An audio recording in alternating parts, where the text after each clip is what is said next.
Do, do, do, do.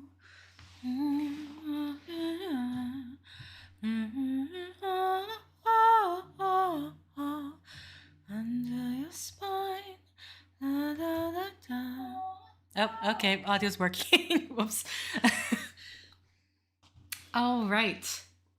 Hello, this is Chiak.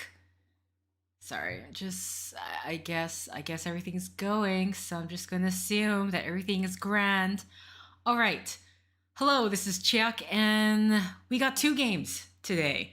I don't actually know how long. So this first one, my coworker is in school for game design. Is that the class? Either way, my coworker. This is one of his student projects. He did not ask me to play this. This is me telling him, yeah, I'll play it. And I never actually did. So the way I'm getting myself to play it is to stream it. Because my life is sad, apparently. Right. So this was actually made in conjunction with another student. So I believe this is just a text adventure game. We're just going to run it quickly here. This is a text adventure game. And so at some point, hopefully I remember when he said, because I believe this first part was made by his classmate. And the second area, after the option, okay. I'm just going to write this down. What's the terrible part? I literally thought to myself last night, write down when his section technically comes up. And I never did that, did I? So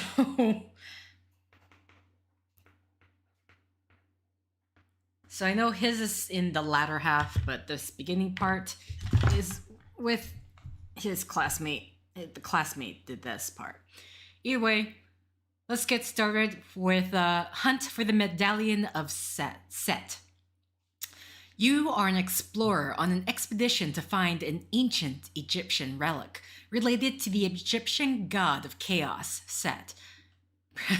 I like how they say how it's pronounced. You find yourself in a hallway containing a lever, but you do not know what the lever will do. Character descriptions? Oh wow, okay, there's a big stream of text here. You are a recently graduated valedictorian student of UCLA's Egyptology program, and find you are able to explore Egypt's most famous wonders, the pyramids. Arif Rad is an aging professor of Egyptology at your old university. He has taught you everything you know about ancient Egypt. Linda Hebert is the field doctor of the team. She is the most level-headed of the team. Kurt McLaughlin, the porter of the team and a bit of an impulsive rebel. Alyssa Hill, the survivalist expert of the team. She knows how to make the most of every resource the team has and is responsible for rescuing anyone that falls afoul of any trap. I hope I don't have to remember all of your roles or anything like that. Okay. Click start. If we ignore the lever, while you look for what the lever will affect, Kurt McLaughlin, the porter for your group, gets impatient and pulls the lever. Well, okay, thanks, dude.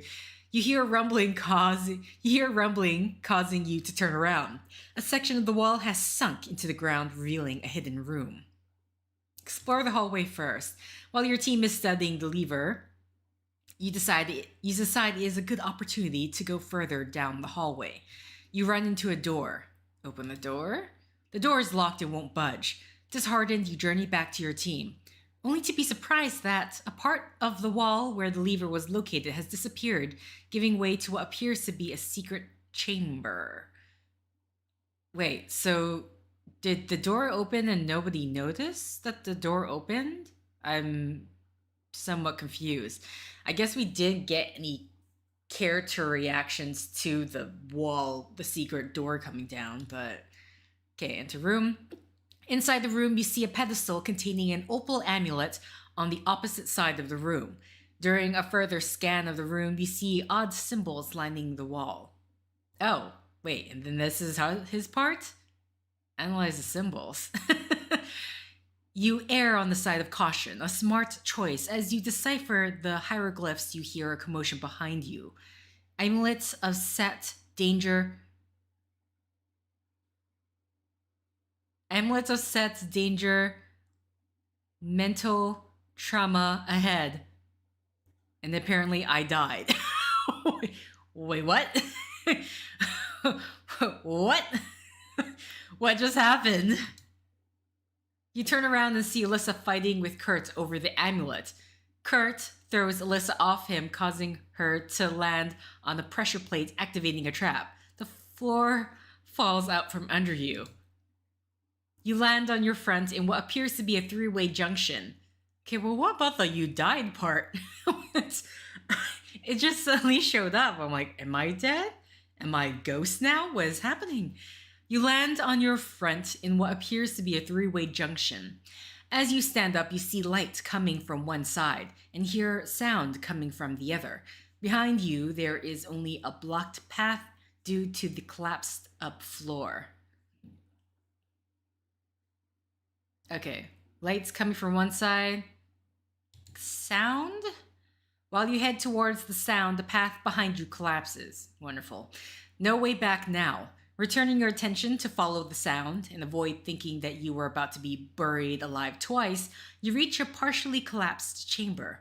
In it lays an injured Kurt McLaughlin, the porter of the team. You rush towards him and see that next to him lies the amulet. How did you get here? Think yo yourself. Okay. Help him. As you lean towards him to check his status, your crewmate opens his eyes, and quickly extends his arm and grabs the amulet with a bloody hand. Letting out a chilling howl, he stands up and contorts his full body in a wrong way. Unable to move, you can only watch as your friend begins to turn into a werewolf before your eyes. Okay, well, I guess it's a good thing I didn't grab the amulet. Let's run.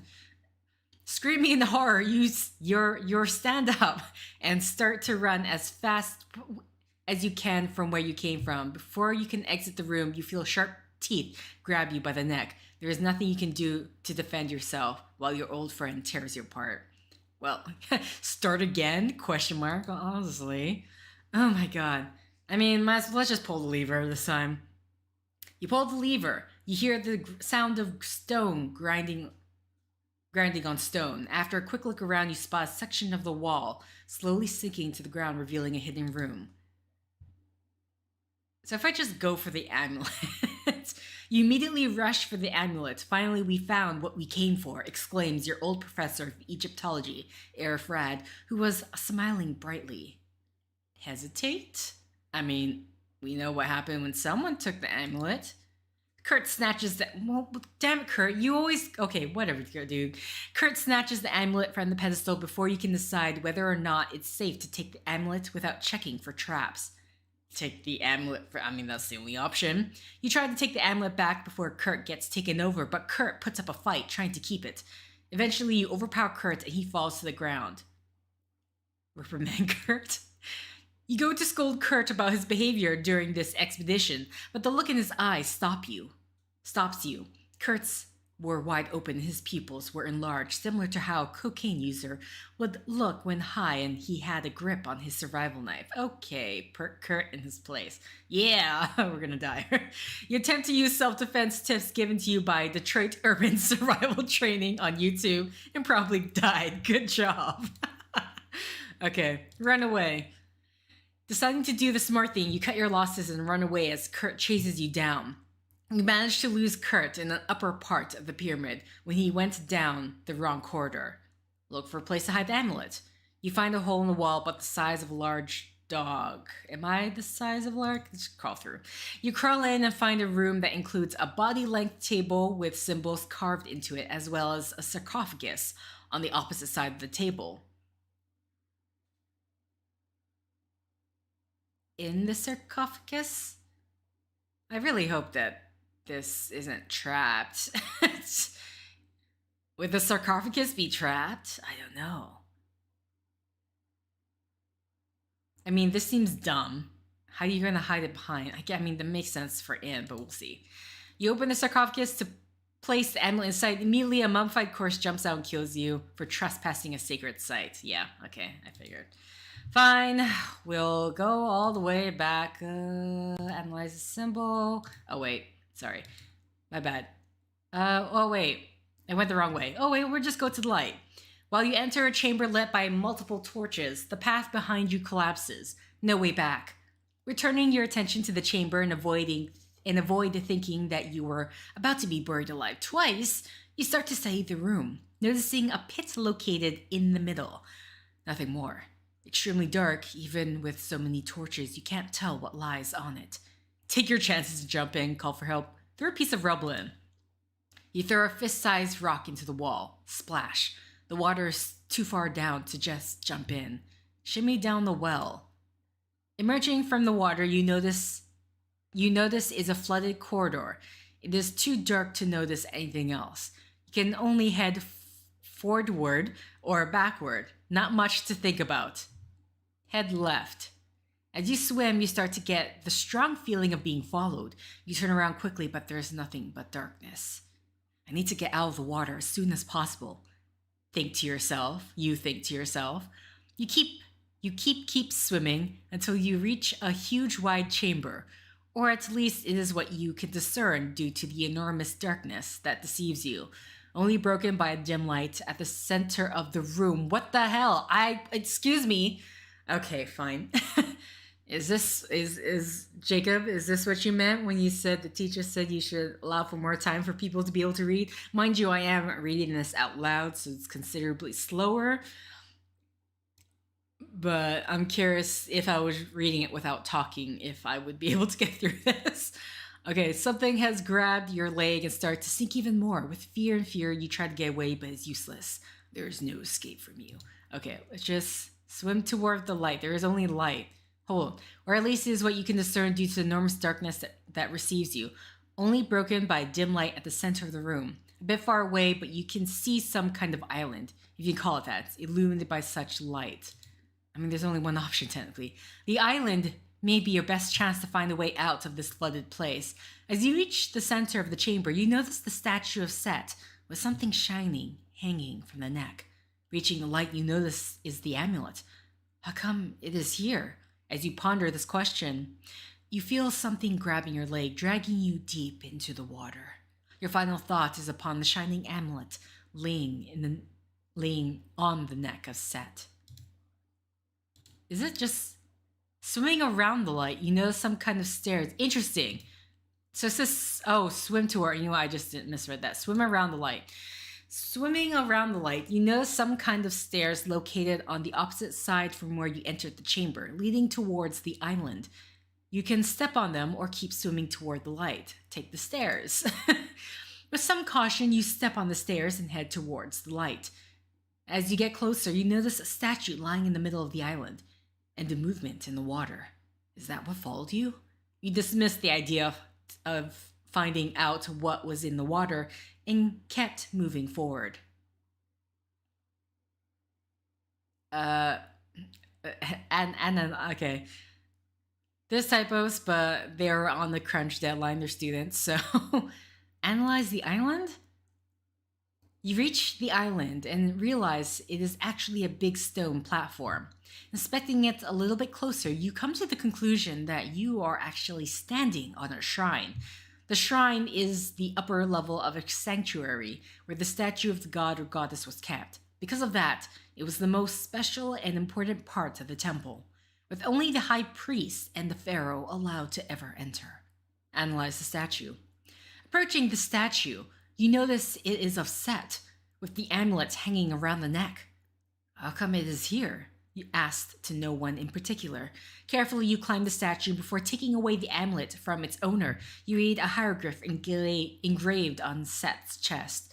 With the right hand comes life, with the wrong hand comes death. Right hand? The light surrounding the shrine becomes even brighter, momentarily blinding you. As you gain your sight, you find yourself in a small, dark place, unable to move your body. but a few inches before hitting something. Feeling your surroundings, you comprehend where you are. You are in the sarcophagus. Crying out for help, you realize that no one will come to save you, and that you will be in the sarcophagus for the rest of your short life. Okay. What happens if you do the left hand? The light surrounding the strand becomes even more bright, momentarily blinding you. As you regain your sight, you see another bright light. You can't make out anything but blurry shapes, too overwhelmed by what is happening. A small blow activates your senses momentarily. Letting out a cry, you gasp for air as you hear a voice say, "It is a boy, ma'am." Huh? We got reincarnated? Okay. Choose no to take the amulet. As you decide that this warning is too terrifying to ignore, your foot slips from the spot you had it on. Avoid falling face down on the platform. You try to grab onto something, having only the amulet as an option. Can we just fail? You take too long to make your choice and fell down to the ground, hitting your head on the rock. There's nothing more but darkness. Better luck next time. So I'm guessing these are just going to lead back to the same thing. Yeah, okay. So no matter what in this situation, you're going to end up grabbing the amulet. All right, so what was the path I took before? Enter room. You know what? Go for the amulet. You immediately rush for the amulet. All right.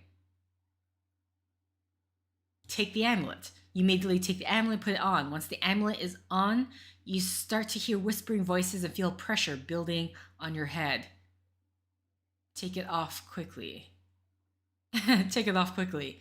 Immediately, you rip the amulet off your neck and throw it away from you, yelling that it is cursed. Kurt doesn't believe you and decides to pick up the amulet and put it on.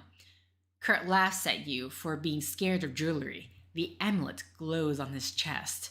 After a couple of seconds where everyone gapes at the amulet, Kurt's expression transforms into an angry scowl. Okay. Falls to the ground, put on the amulet. Deciding to keep the amulet safe, you put it on. While you are busy inspecting the amulets for any damages, Kurt gets up and pulls a knife on you. Oh, okay, and then no matter what...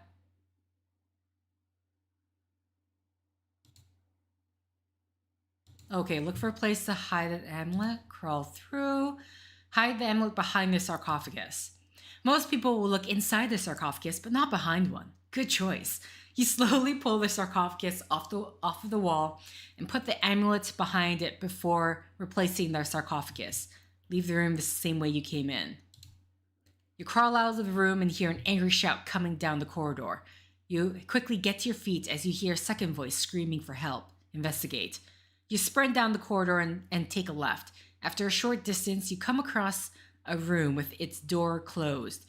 You hear the screaming and shouting coming from the other side of the door. Tell me where it is. I don't know. I couldn't keep up with you two. Sneaky beaky like. Aerith's eyes widen, giving you away. Kurt turns, slashing his knife wildly, resulting in cutting your neck. You bleed out in front of your mentor, leaving the rest of your team stuck inside the pyramid with the crazed murderer and no way to appease him. Okay. Aggressive. Deciding you need to stop this as soon as possible, you ram through the door with your shoulder busting it off its hinges. Now you are free to evaluate the situation in the room. Kurt is standing there, bloody knife in hand, over your Egyptology professor mentor, who is this, either call it one or the other, don't put both names, who is missing 2 fingers on his left hand. They have turned to look at you during the time it took you to process the scene ahead. Rush Kurt before he reacts. Immediately, you spring into action, blinded by your rage at seeing your role model being tortured by a man less than half his age. You throw your hat to distract Kurt, and while his vision is blocked, you lead with a wild haymaker and make a solid connection, knocking Kurt to the ground. The only safe enemy is a dead enemy. No one can be judge, jury, and executioner. I'm kind of curious. You quickly scrambled for the knife, knowing whoever had control of the knife would have the upper hand in the coming confrontation. Kurt jumps back up to his feet and rushes you, but Arif, who is still on his butt, sticks his leg out to trip him. As Kurt falls, you lash out with a knee to Kurt's head, knocking him unconscious. Wait for Kurt to wake up. You might want to tie him first before you wake him up, but sure. When Kurt eventually wakes up, his pupils are no longer enlarged, and he seems to be of sound mind. Glad to have your friend back. You help him up. Kurt sees Arif cradling his three-fingered hand and gasps in shock as if he didn't know how it happened. Okay, adrenaline. You and Arif recounted all that has happened since Kurt was corrupted by the amulet. Kurt feels incredibly guilty over the incident. What next? You, Kurt, and Arif start trying to decide on your next move. Arif wants to find the amulet so he can document and research the amulet, while Kurt wants to be as far away from this pyramid as possible. Side with Kurt. You meet up with the girls who are at the entrance to the pyramid, which has been designated as the rendezvous location in the event that someone got separated. You all discuss what happened and manage to convince Arif that the discovery of a lifetime wasn't worth the risk. Before you leave, you use a shovel, a piece of paper, and some tape to create a sign that warns of the dangers for any future explorers. Yeah, like they're not going to. They're 100% going to go, what the hell is this? Tear it down and just walk on in. Human curiosity doesn't care for this rule. Okay, let's side with Arif. Let's just see this route. You and Arif outvote Kurt. The three of you journey back to the room you hid the amulet in and recover it successfully. Leave the pyramid with the amulet.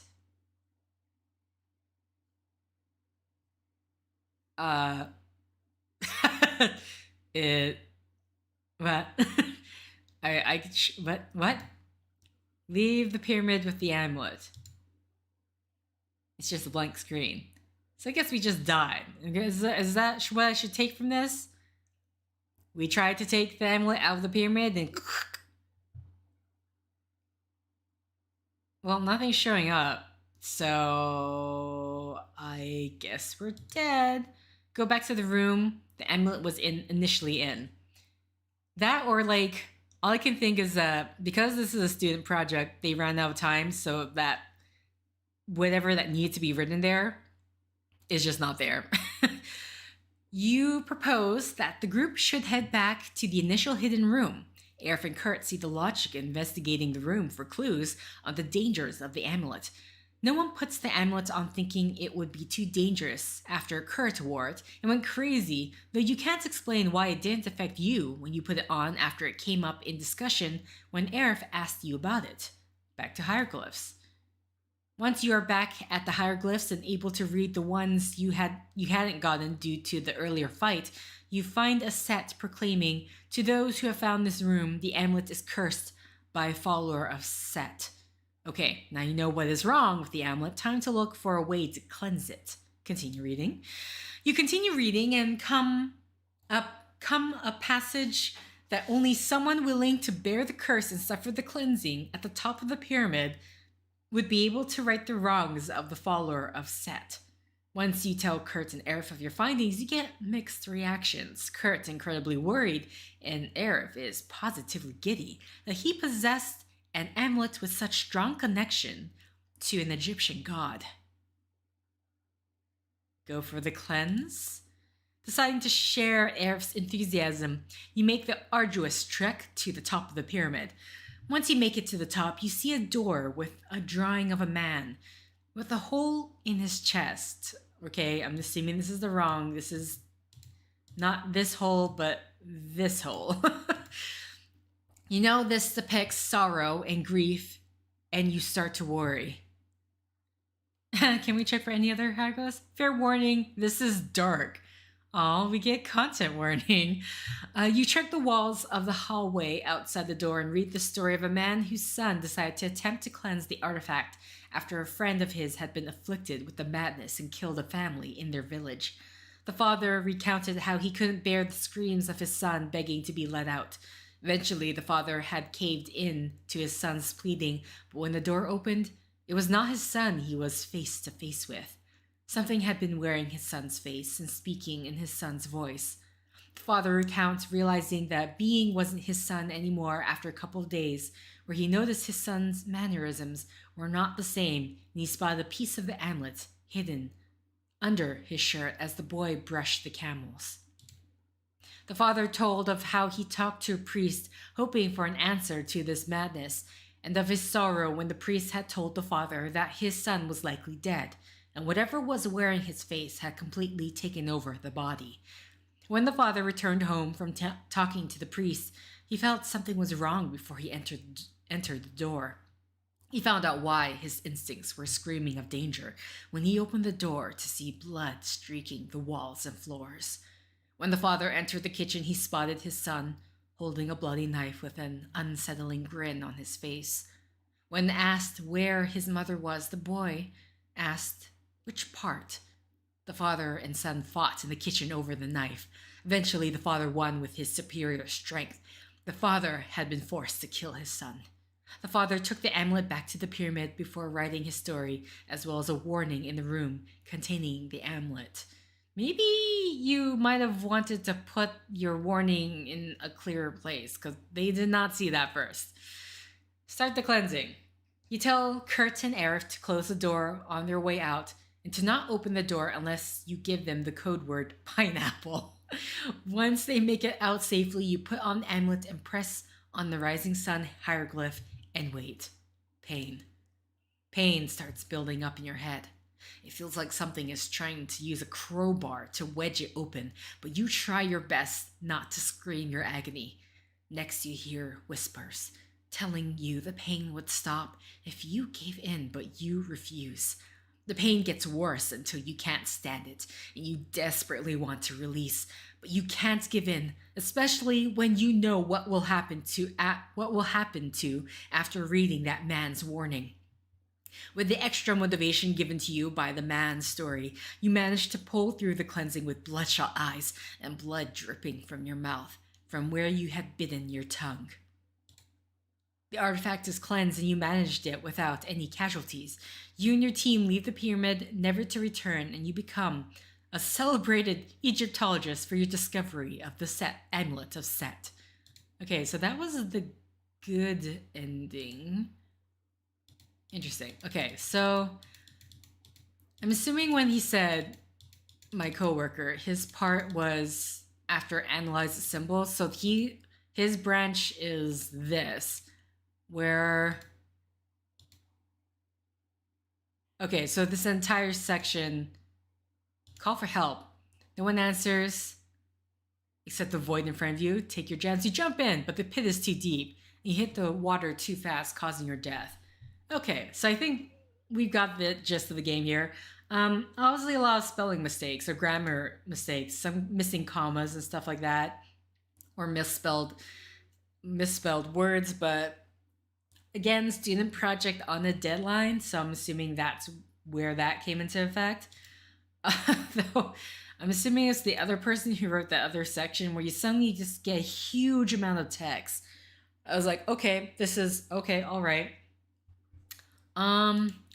Actually, I'm gonna see. Actually, I'm curious. It's just your mind playing tricks on it. You leave it on. As a consequence, the voice gets louder and the pressure becomes painful. You start hearing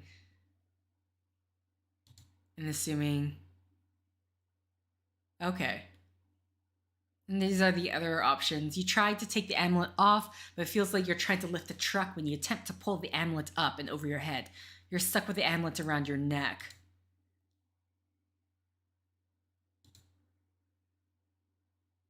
Okay. Either way, we managed to find our way to the good ending. So there's that. So I finally played my coworker's game, his student game.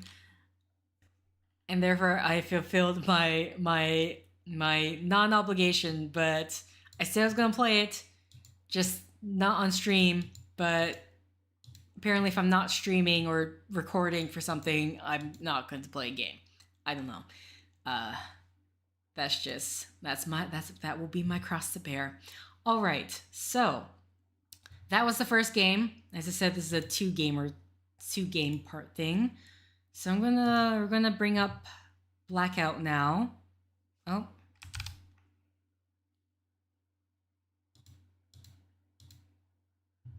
Close that one. Hold on, excuse me as I switch platforms here. Okay, let's completely close that.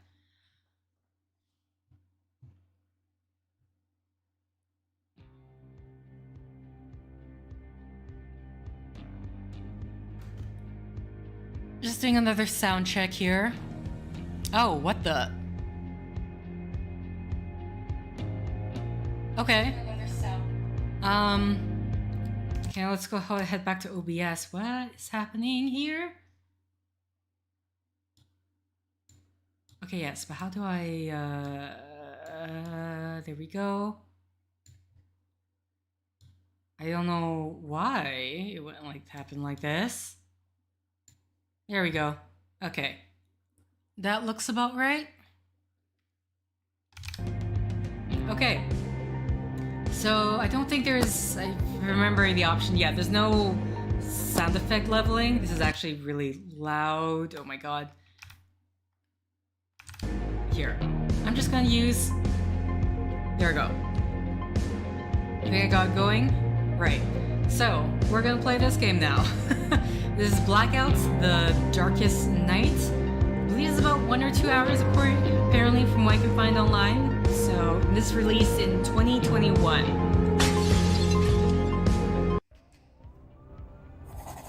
Alley, click to reveal. New vendors, 11:24 p.m.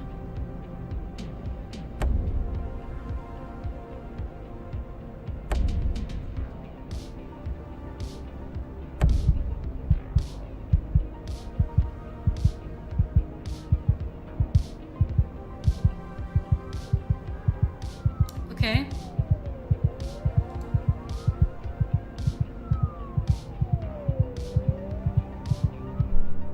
Oh, blood coming from there. Next, you're on a dark street in the middle of the night. You have an impression of wandering aimlessly, but you can't remember how you got here, or remember what you were doing before that. There isn't a soul in sight. It seems you've blacked out. The street is poorly illuminated and littered with trash. As you hear a noise in the alley nearby, you realize that you're sure of only one thing. You've never been in this part of the city before, and you wish that that was still the case. Ignore and walk down and check the alley. You cautiously approach the dark alley, eyes scanning for the source of the noise, while chills of fear assault the courageous impulse driving you forward. The alley is very narrow, and you can't tell how far it goes beyond the point where shadows engulf everything. There are tons of cardboard boxes and trash cans strewn across the alley floor. Garbage is spilled out everywhere. As you step over the first boxes, you detect an acrid smell that seems to emanate from the overturned garbage can just ahead. The stench is unnerving. It makes you reconsider whether it's such a good idea to walk into a dark alley off a deserted street in the dead of night. Go ahead. You carry on. One nervous step at a time. The stench worsens as you get closer, but you haven't heard any more noises beyond the pounding of your own heart since you started walking into the alley. Perhaps whatever made the noise heard you coming and fled, or is waiting for you even now, hidden somewhere in the shadow. Maybe your imagination is playing tricks on you. So what is this? Okay. Possession, money, wallet. Oh, I did not see this part. Okay. Condition, memory loss, dirty, hungry. Attribute changes along the game depending on your actions. You might lock or unlock paths. my sanity, and courage. Sneak around? You try your best to be quiet, but unable to make out what's around your feet in the darkness, you step on broken glass. In daylight, the sharp crunch of glass under your shoe might be easily ignored. But here, in the still of the night, it is as loud as a gunshot. You finally get to the other side of the garbage can, apparently without warning anything or anyone that may have been lying in wait. Gathering up your courage, you lean over and peek inside the can. The putrid smell nauseates you near to vomiting immediately, and you have to turn away to catch a gulp of fresh air and hold your breath before you can stand it long enough to get a good look. At first, all you can make out is darkness, but then a pair of burning orange eyes emerge, no more than a foot away from your face, glaring right at you with slit pupils. Back off? I'm assuming, is this a cat? I hope it's a cat. You step away for a moment, taking a deep breath of slightly cleaner air, while your mind tries to process what the hell that thing even is. You can feel your heart beating fast in your chest, loud enough to hear your body shaking with nervousness and excitement. It feels good in a way, the little rush of dopamine, but you aren't sure you really want to find out what that thing is. Kick the trash can? You straighten up and take a deep breath, preparing to kick the can on the count of 3, 2, 1. Oh, what the? Okay. Failure. Right away as you begin to move with the garbage can, you sense that something is off. Your left foot slips as you kick, missing the can and sending your foot flying in the air. You lose your balance and instinctively shut your eyes. The sound of breaking glass and clattering soda cans echoes throughout the alley. So there was a bit of an, it seemed like there was a bit of delay when I clicked it and when it stopped. I was not expecting that. You find yourself laying on a pile of trash, apparently unhurt, but now reeking of garbage. Whatever was inside the can is probably long gone by now. Check the can anyway. Rising to your feet, you see a window light up on the left wall, illuminating parts of the alley. The bald head of what appears to be a large man soon appears in the window. Who the fuck is down there? Fucking bastard making noise in the middle of the night? You get the hell out of here before I call the damn cops. Leave while the light is on, hide until he leaves. Ignore him, says Shiklan. Leave while the light is on. You start moving out slowly, looking up to glimpse the lit window where you see a big man staring down at you. That's right. I can see you, Mr. Motherfucker. You better not bring your skinny ass around here no more. After that, he goes back inside and turns off the lights as you plod out of the alley. Step by step, you make your way back to the sidewalk. You decide you've had enough adventure for one night. Maybe it's time to go home and try to understand what the hell happened to you and where you've been. Across the street, there's a payphone you could call a taxi from, and down the street you can see a bus stop. You dig into your pocket for a wallet, hoping you have enough cash. As you open it, you see a picture of yourself on the hospital card.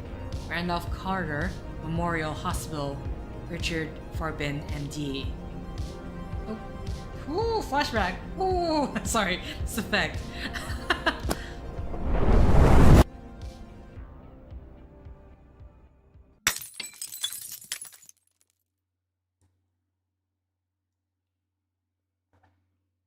Oh. Are we... Okay, so are we... We are putting this together. Well, right away. Do they connect together? Okay, they don't stick together. So that is a hand right here. Okay, but they will stick if we connect them to that. Got it.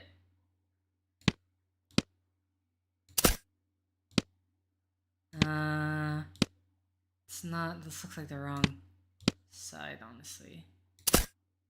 Okay, that is it. That is it.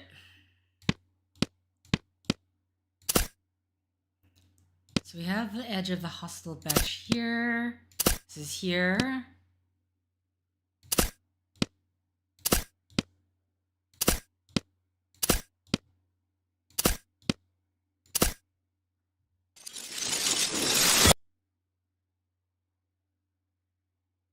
Click space, press space or click to advance through flashback. You're standing before a door of wavy glass, hands shaking, sweating. Staring at your feet, you try to muster up your courage. This is something you've never done before. You raise your head. The writing on the door says, William Coulson, MD. You knock 3 times. Oh, I'm actually, with every click I'm knocking. Come inside. A voice calls. You reach out and feel the doorknob cold as ice, chill rapidly spreading up your arm. Oh, Richard, it's you. Come inside, have a seat. You approach his desk and take a said seat. So, how is she? He asks. You're her doctor, you know better than I do. You reply, That's not what I meant, Richard. I'm sorry, she's fine. I mean, as fine as she can be. She almost seems resigned. It is a tough fight, but it can be. You don't need to give me this crap, Will. I know what the chances are. He stares at you for a moment. You've known each other for years. Does he have any idea what's going on inside your mind right now? Would he understand? And how about you? How are you holding up, Richard? He does. You can see it in his expression. Then why is it so difficult to ask? Yeah, about that. You take an envelope from your pocket and hand it to him. He takes it, opens it without looking at you. Who are these for? He asks after reading the paper. After a few moments of hesitation, you reply, For me. Good God, Richard. He shakes his head. You know this is against... Yes, I know. It's against the regulation. That's why I'm asking you, a friend. He lowers his head, rubs his eyes. After some quick contemplation, he takes a pen and signs the prescription. You take it back and start walking toward the door. You don't have to go down this road, you know. You stop to answer, but don't look back. Thank you, my friend. Okay. So, Richard. Oh, Richard Forbin. I'm not sure if we actually got his... I wasn't aware that we got his, Okay. Next. It's a weird feeling learning something that you already knew once, but had somehow forgotten. The reality of you being a doctor seems very distant now. That basic fact of your day-to-day life, nothing more than a hazy dream. And that weird talk with Will. You can't quite recall the context, the who or what you were talking about. It's all very fuzzy. Despite not being a neurologist, you're aware that confusion and amnesia are both symptoms commonly associated with a concussion. So that's the most plausible explanation you have at the moment. You're not feeling any pain in your head right now, but you've heard of cases like this before. It might be a good idea to head to the hospital before you go home, so you can have a few exams performed to make sure everything is alright. Tired as you are, going home and getting some sleep could lead to serious trouble if you actually do have concussion.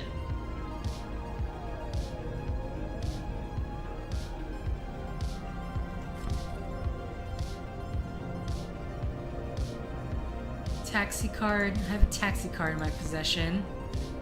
Wallet, money.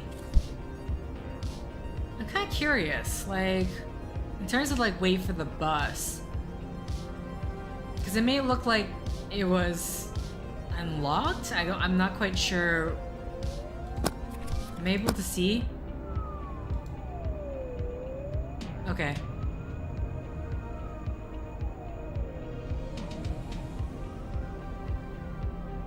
Call a cab. You approach the payphone and take it off the hook. To your surprise, it seems to be working. You find a few coins in your wallet, enough for a call. You also find a card from a taxi company, Taxi by Night, it says. You have no idea where it came from, but it seems rather appropriate. Why is wait for the bus continually an option?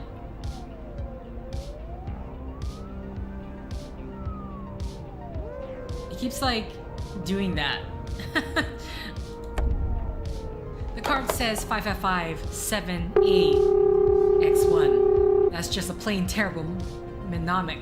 Why do they even bother with these things? You insert the coins and dial. Someone picks up right away. Yes? Hello, I need a cab on. You look around and find the street sign. Providence Street in 56. I'll be there in 10 minutes. You hang up and wait. The street suddenly seems quiet. Quite quiet and lifeless. So much so that it gives you the chills. Feels as though there's no other living creature for miles. It couldn't possibly be this desolate during the daytime, could it? The idea of a city, brightly lit under the sun, and utterly empty resonates with you for some queer reason. You can imagine it all too vividly. It gives you a twinge of dread. After 10 long minutes, the cab finally arrives. Not that it looks much like a cab at all. It's a late 80s Chevrolet model that's now out of line. It does look like it's been well maintained at least, unlike most cabs. The only thing that exposes it as a taxi is the rear window advertisement, something similar to what you've read in the card. Taxi by night, premium private taxi, romantic tours, city tours, all-night events. The windows are all pitch black and you can only see the driver through the smoky windshield. A white man, probably in his late 30s, his head completely shaved.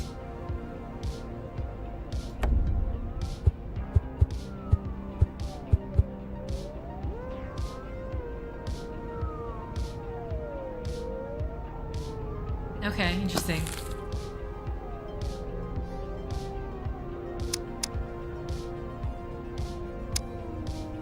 I'm now in the taxi. Oh, hospital. Here we go. Oh no. Okay, so this is the taxi section. You open the back door and enter the cab. You're greeted by black leather seats and an unusual sweet scent. Very sweet. Maybe vanilla? The cabbie shifts in his seat to face you, sunken blue eyes darkly emphasized against marble white skin. So, where are we headed? To the hospital we go. You're off down the empty road before you realize it. What's the matter? The cabbie asks, glimpsing at you in the rear view mirror. Not feeling well? Locked by choices. Interesting. I'm wondering what about the bus was locked?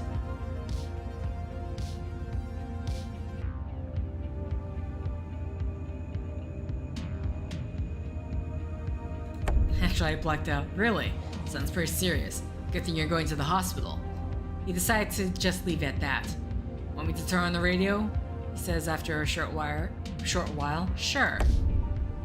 He turns on the radio and a blast of old-timey blues fills up the cab. The cabbie whistles, then follows up with good stuff, before raising the volume a bit. After the song is over, a familiar voice comes in. That was our dear old Lightning Slim with Black Luck Blues. God bless his soul. And this here is your host on WNWN, Gordon Pohl, wishing a fine evening to all the night owls out there listening to the show. Evening, Gordon, the taxi driver responds. Stay silent. Conference is said to focus on the commercial potential of what they are calling the World Wide Web. And in local news, we have reports of another missing person. Alice Bordeaux was last seen leaving her work. Missing. For a moment, you thought you were going to hear your name after that. You wonder if anyone is out looking for you.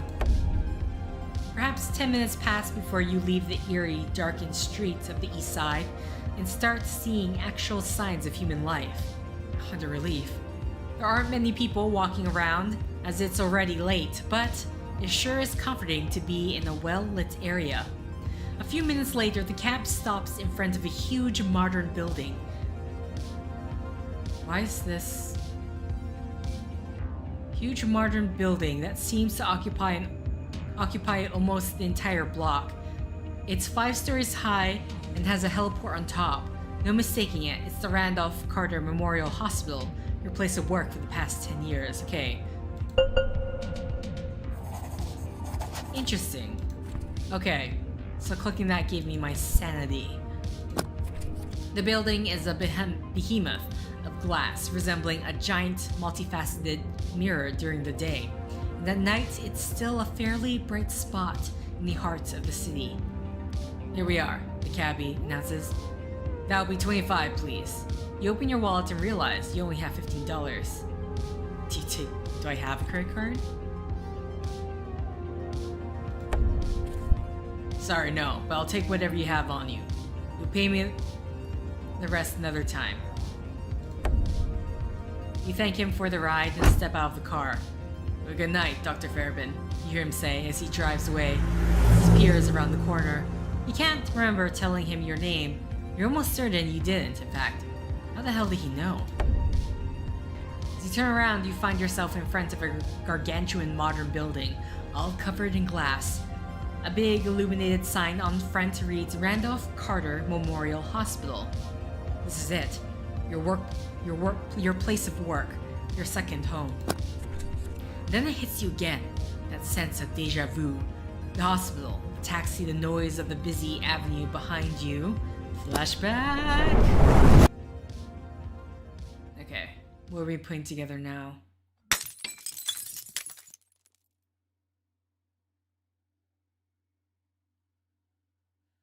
Oh, well, this here looks like a wonderful image. Right away, I can slot that right there. Alright, we have some sort of bat thing. Okay, I'm just gonna track this out quickly before I completely lose it. I'm assuming it might just float back on top maybe, but let's not take the chance. So the pieces are smaller this time from what I can tell of this. Oh, I see. Hold on. Okay, so the pieces hover over if you put your hand on top. Oh, no, not yet. Maybe it's farther down the line. What is this one? Actually, yeah, what is this piece? Doesn't quite align with everything else. Oh, you know, I was thinking this is a picture frame, but this is now starting to look more like a window. There's an angry bat under an umbrella. Got it. What is this piece? Okay, umbrella. There's that.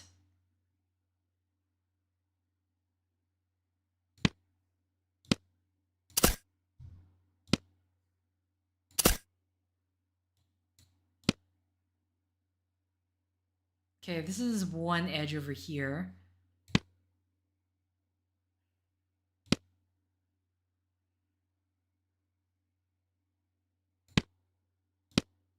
No, I was hoping this would align somehow. Okay. Okay, so this is another hand here. Oh, we got pieces down here. Oh no.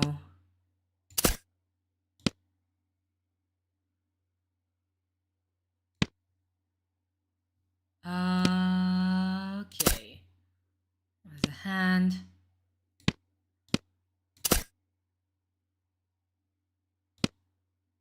Ooh.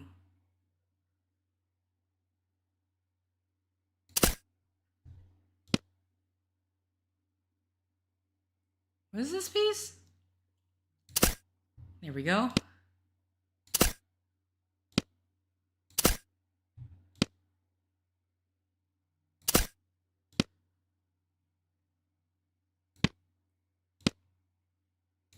Oh. Okay, so now we just have a bunch of small pieces to fill. I think this can go there. Oh my god, this tiny little sliver. Hello, pick it up please. Thank you.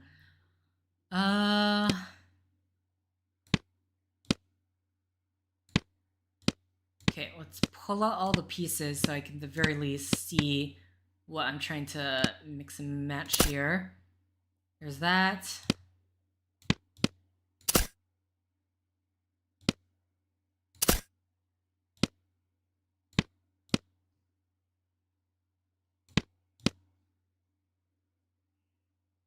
Hmm.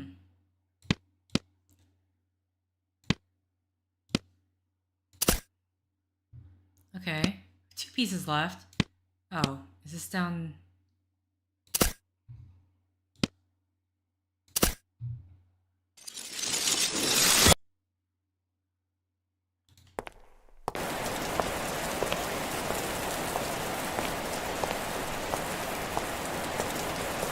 You're walking out to the hospital. The rain is coming down hard, a deluge from the dark. You stand, soaked to the bone, trying to wave down the cab. Oh, this is a reflection then. The first 3 that pass by are busy. The 4th doesn't see you at all. Eventually, a black car stops right in front of you, lowers the window. You see the driver, a bald guy wearing a suit, skin pale as the moon. In the cab. He points to the rear window. Taxi by night, premium service, romantic tours, city tours, all-night events. With no immediate alternatives, you enter the cab. Where to? He asks. You tell him your home address and he starts driving. It doesn't take long before you're stuck in traffic. It's always the same when it rains. He complains. Some people just can't handle driving through a little water. You agree with him, not in the mood for conversation. You're tired. You just want to get home and get some sleep. You've been awake for more than 35 hours and Lisa couldn't sleep because of her medication. You wanted to keep her company. Constant patter of rain against the window and the thrumming of the car's engine get you feeling drowsy. Soon, you lay your head against the window and fall asleep. You're awoken by a loud bang on the glass, very close to your head. You look through the window to see a wolf-like creature with huge claws and teeth scratching and snarling at the window. You fall back across the rear seat, startled and disorientated. Damn it. The driver curses as he opens the window. Kids stay away from the cars and go back to the trick-or-treating. Go back to trick-or-treating. Or did you say, do you kiss your mother? What did you say? Do you kiss your mother with that mouth? Right, out of the street now. Come on. You hear some youthful laughter as the werewolf retreats, and 2 new figures make themselves known from behind a parked car. The half-disintegrated remnants of what was once a toilet paper mummy and a pointy-hatted wizard in the bathroom. They're speeding down the sidewalk alongside the wolf, now clearly just a boy in a wolfman costume. Mummy and werewolf ran down the street yelling, "Come on, Logan!" at the wizard who had fallen behind after dropping his big hat. Can't help but feel embarrassed. The driver turns back to you. "Kids these days," he says, shaking his head. Sorry they ruined your nap." Only now do you notice that he's dressed up too. The cape is draped over his shoulders and his paler is just makeup. He doesn't have Dracula's widow's peak, but it's easy enough to tell that he's supposed to be a vampire. The fake fangs you just notice as he's talking cinches it. Forgot it was Halloween. You admit. Time goes by so fast, it's hard to believe almost 7 months have passed since Lisa was admitted to the hospital. Working too much, eh? Problems? He asks in a friendly tone. The car is moving again, and his good mood is evident. Yeah, I suppose. You avoid going into too much detail. I know a good place to go relax. I can take you there, if you like.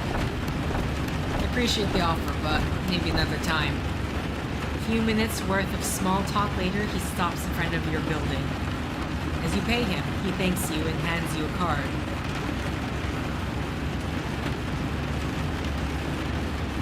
If you need a cab at odd hours, I cover most of the town.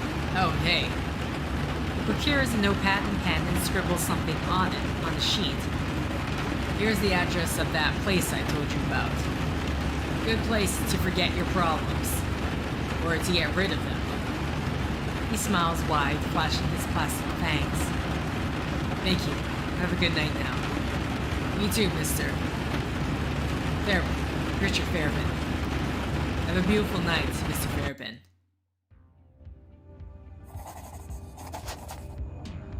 Okay. Oh, wait.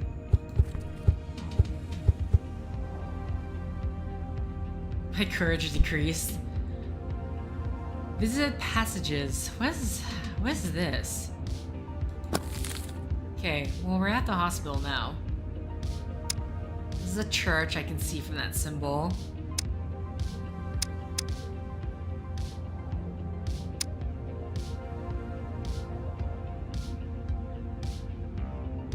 Ah, interesting. There's like so many options here.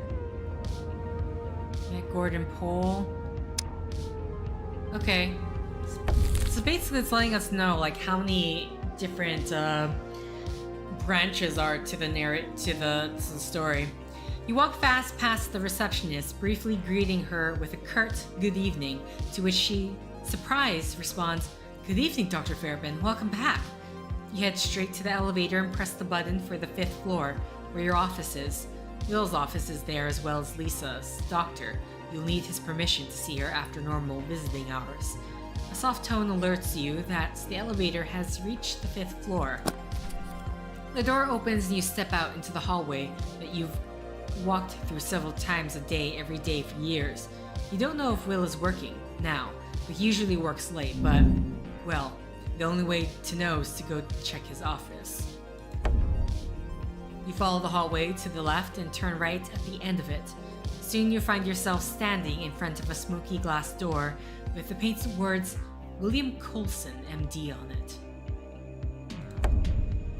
You knock on the door and, after a few seconds of noisy movement on the other side, it opens. The room is illuminated solely by a blue lava lamp on Will's desk, which casts odd shadows around his office and frames his form with a faint blue silhouette. "Richard?" At first he looks surprised, happy to see you, but quickly his expression is overcome with anger and disappointment. "I want you to know that I would very much like to punch you in the face right now." "What are you talking about?" "For the love of God, Richard," he stares at you with open resentment. "You went missing for 4 days, right after I gave you a prescription for controlled medication. You vanished. I thought they were gonna find you dead in the fucking gutter for 4 fucking days, and it'll be all my fault. Every single time the goddamn phone rang, I'd feel my heart stop." He stops for a moment to breathe, tears streaming out of his eyes. He's got both hands gripping your shirt, tight, pulling you toward him. When he realizes what he's doing, he lets go of you before continuing on in a softer, more tired tone. "Then you show up out of nowhere, in the middle of the night, as if nothing happened at all. What happened? Where the hell were you?" "It's some sort of blackout." "Blackout? What?" He looks at you in total disbelief. "What are you talking about?" "I just can't remember." "What the fuck did you take?" He screams in your face, furious. "Nothing, I don't know, I just can't recall it." God. He sits down and covers his face with his hands. "Now tell me how Lisa is doing." Will takes a deep breath but keeps his face covered. "Richard." "What happened to her?" He raises his head to look at you with wet, weary eyes and a desolate expression. There were some complications. You weren't here and I had to make a decision." A solid block of ice forms in your stomach. "What did you do to her?" "She's in a coma."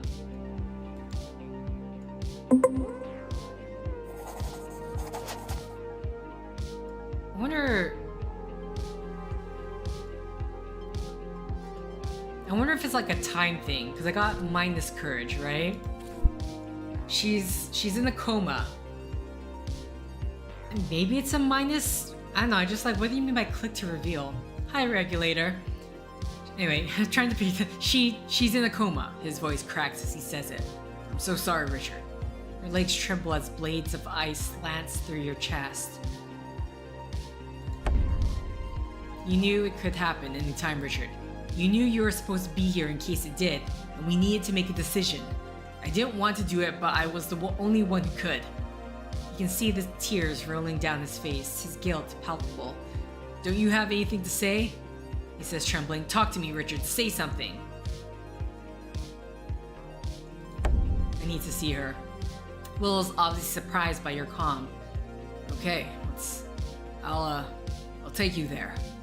Will certainly looks like he's been through a lot. "Okay." You walk by Will's side down the deserted hallway until you reach the elevator. He waits for you to enter and then presses the 4th floor button. Both of you remain silent as the elevator goes down. The elevator opens to a long hallway. This late, the lights are dimmed and most doors are closed so the patients can sleep peacefully. The nurse behind the desk nods her head in silent acknowledgement as you both walk past. She knows you. She knows Lisa. You can see the pity in her eyes. Normally, from this point on, only authorized people are allowed, and visits are restricted to one person a day for 1 hour. Lisa's mother has already passed away, and she's not very close to her father or the rest of her family, so the daily hour of visitation was always available to you. Even so, 1 hour isn't much. Being Will's friend and working at the hospital gave you certain privileges, of course. Everything has limits, and you have to respect them if you want others to do so. You can already see the door to Lisa's room, but never have 40 feet felt so far. Every step you take makes it seem a little further away.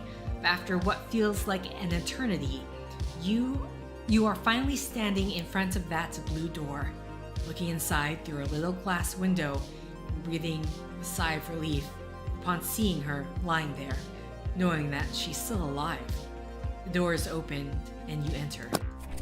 You walk toward her slowly. It looks like she's asleep and could wake up at any moment.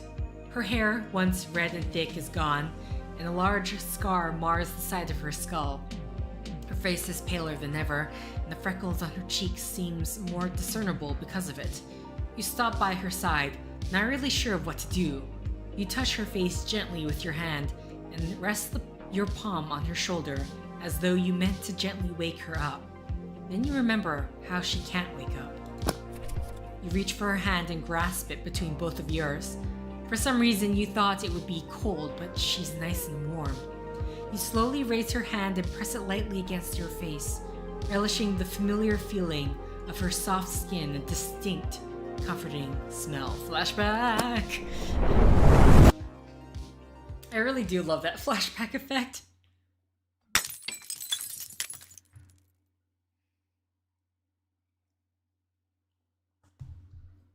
Okay.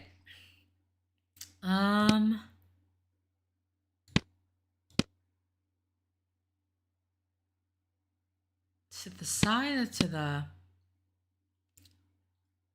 What I really want is the hand. The hand here.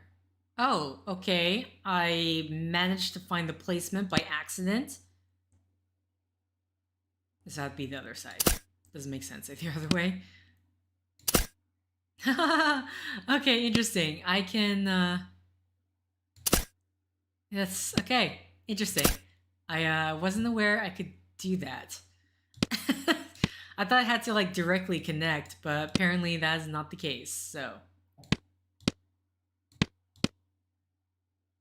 Flash of lightning.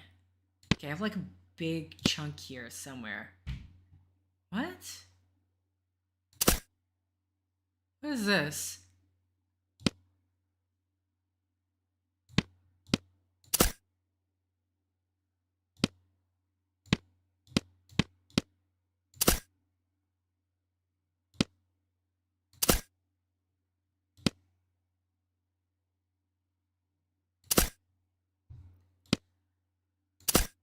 Is that... I can't tell what this piece is. I better move things out of the way so I'm not accidentally cutting off. Oh, here we go.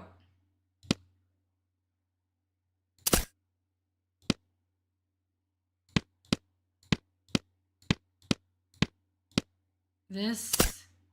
there... What is this piece? No?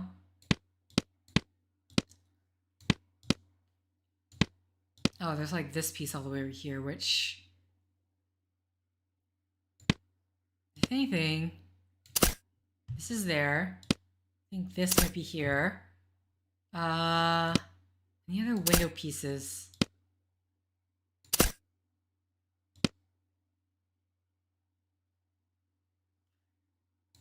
Especially with the black here, it's pretty hard to tell where's the... oh, this is not it? Really? Maybe it's... okay, further down.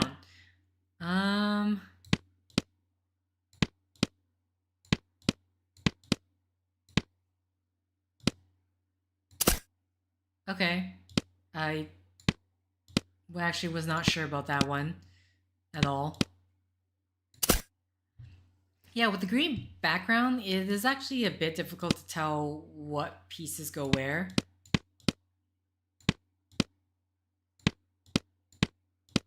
Okay, not that. Where does this go? That goes there. How many pieces do I have left here?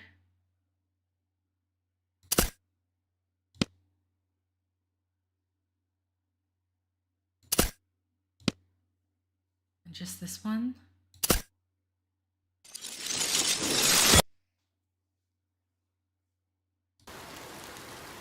You're sitting in your office going through a few patient charts. It's barely past 4 in the afternoon, but the dark skies and heavy rain outside your window deceive you into thinking the day is almost over. You can feel your eyelids growing heavier by the minute, the toll of yet another sleepless night. But you can't go home just yet.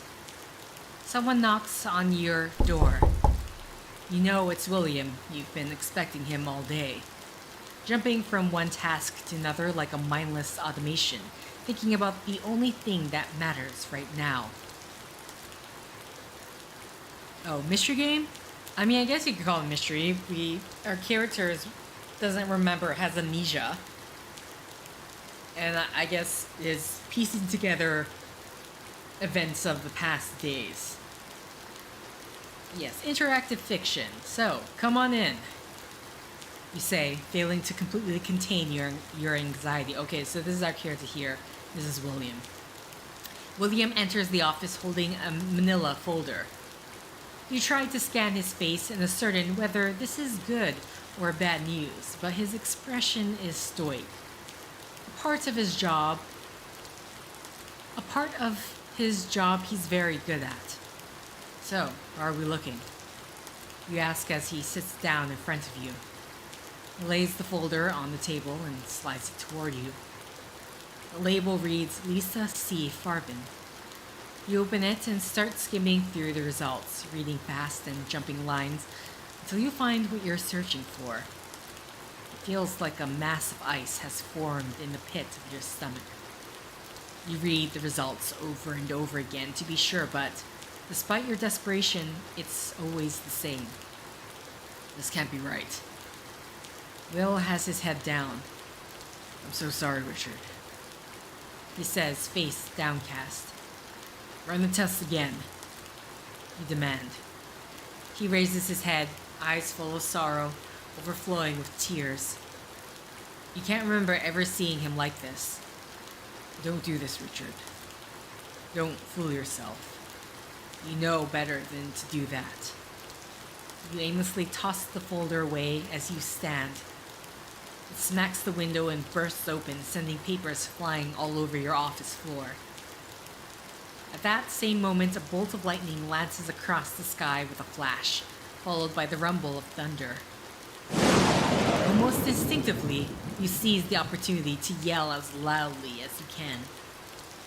Fuck! You feel a hand on your shoulder. Before you know it, Will is hugging you as the tears begin to stream from your face like a river. Listen, Richard, he says after a minute, looking you dead in the eyes. I know it's hard, but we have to think about other treatment options now. Go home and rest. talk this over with Lisa. I'll call in some favors so we can begin the new treatment as early as tomorrow. Do you think she still has a chance? Your voice cracks under the strain. There's always a chance, Richard.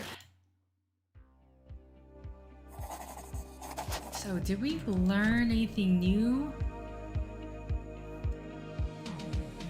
We got his age? I'm not sure if that was there before. Okay. You slowly drift out of your memory to the present. You're still by Lisa's bed, holding her hand tightly. That was the day your dark descent began. The desperation, depression, anger. The day you lost faith. Up until you relied on medicine as a safe harbor, and it had never failed you. You thought that if you understood it, you could save the ones you love, but that day you felt powerless. All those years of study and practice, and you still couldn't do anything. What a cliche. You lost confidence in medicine. Your work became a pointless daily torture. You no longer believed in what you did. And as Lisa's situation became dire, you were finally sure there was nothing medicine could do to save her. You had to find another way. There had to be another way, okay? Oh, interesting. So you can get flashbacks from before, you can get again. Then you found it, and you went after it. Here's the address to a place I told you about. It's a bar on the east side. Good place to forget your problems, or get rid of them. That man, the taxi driver, you went to the bar he told you about. You have to go home, find the paper with the address, or try to call the taxi cab again. Richard, are you listening to me? You turned to face Will. You were spacing out pretty bad there. I got to go now, but take your time here and rest. I'll let the nurse know not to bother you. You nod and Will walks away. He stops at the door and looks back over his shoulder. Richard, if you ever want to talk about what happened, you know where to find me. Thanks, Will.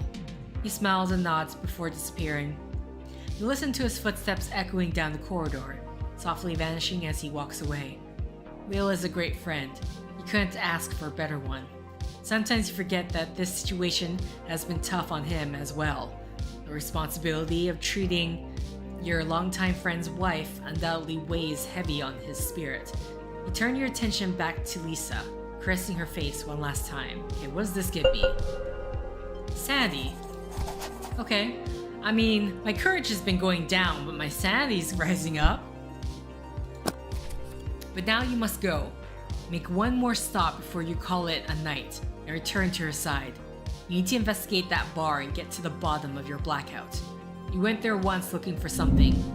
Now you're going back to discover whether you actually found it or not. Okay, so this choice is locked. Go home to get the address. Let's go home. Also, we don't have the money for the taxi driver, so... That cabbie handed you a piece of paper that night. If you didn't throw it away, it's probably somewhere around your house somewhere. You just need to head over to your office first and see whether you have a spare key.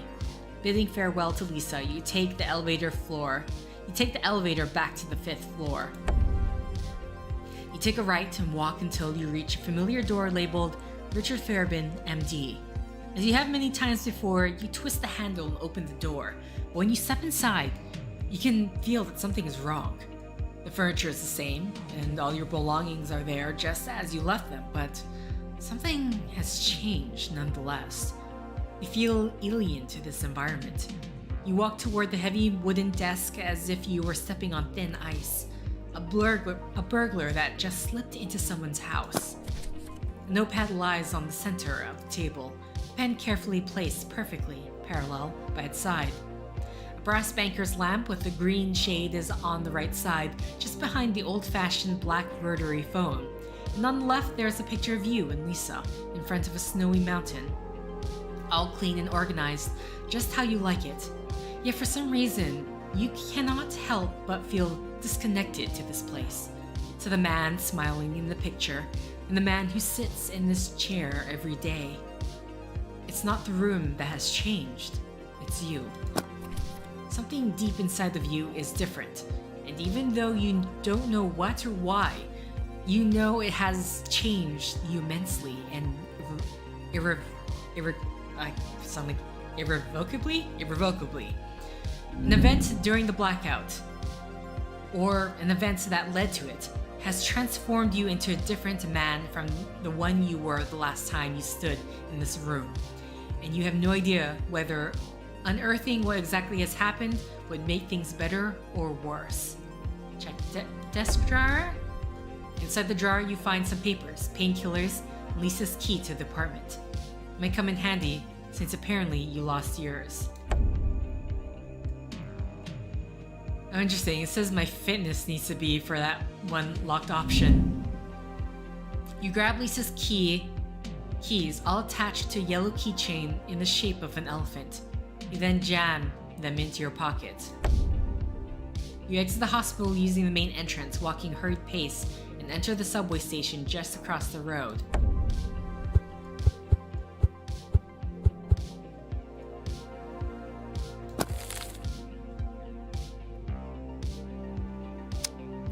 You said just across the road. This looks like way farther than just across the road, but sure. Okay. I'm just very curious about the various options that we have. Okay. Subway. You go down to the subway platform and wait for a couple of minutes until the train arrives. A few people exit the train car, but upon entering you find yourself alone. You sit down, close your eyes, relax a bit, and it hits you. You don't know what day of the week it is, you just can't remember. If you could recall the last thing you did before the blackout, then you should be able to guess the day, unless the blackout lasted for more than a day. The thoughts of that scares you. Maybe finding out what day it is could give you some sort of clue, or help you remember something. The train moves fast. Why is it black and white? The train moves fast through the underground tunnels. As your body is swayed from side to side, you catch yourself remembering the time you were a kid, living in your grandfather's farm upstate. You were 11 years old when you got your first bike. You remember well, you had been asking for it a whole year. Ever since the day you got it, you would take it everywhere, pedaling around the whole day until the sun went down and you'd have to come back for supper. There was this long slope you liked to ride down, never daring to go too fast since it was teeming with loose rocks. One day you finally got the courage and decided to do it just before you went home. So you started the descent, the sun setting on your back against the orange sky. It started as a very bumpy ride. At some point, your arms were shaking violently all the way up to your shoulders. You could do nothing but hold tight and hope for the best. But then the courage went away in the blink of an eye, and you panicked. You had gone too far, and you had to stop. You pulled the brakes, and something popped, then everything went dark. I wonder if that would change if our courage was higher. Then you remember flying. You could see the farms from up high, and you went higher, where you could see miles and miles in every direction, even the city far away. It felt so good. The fresh air filled your lungs, and you felt great enthusiasm. And you went even higher, where you could see the ocean, and all the land was nothing but a green blur. Nothing had ever felt so good before. But then a warm raindrop splashed heavily in your forehead. As you looked up, you saw dark clouds bringing a storm. You felt another raindrop and another and another, and then thunder struck with a deafening sound, scaring you, and you began to fall. You woke up startled. It was night. Everything was dark, and you were laying on the ground with a presence leaning over you. You felt something wet and warm on your forehead, and when you tried to move, you found it impossible, as if your body were frozen. Everything hurt. The smell of blood invaded your nostrils. Is this what dying feels like?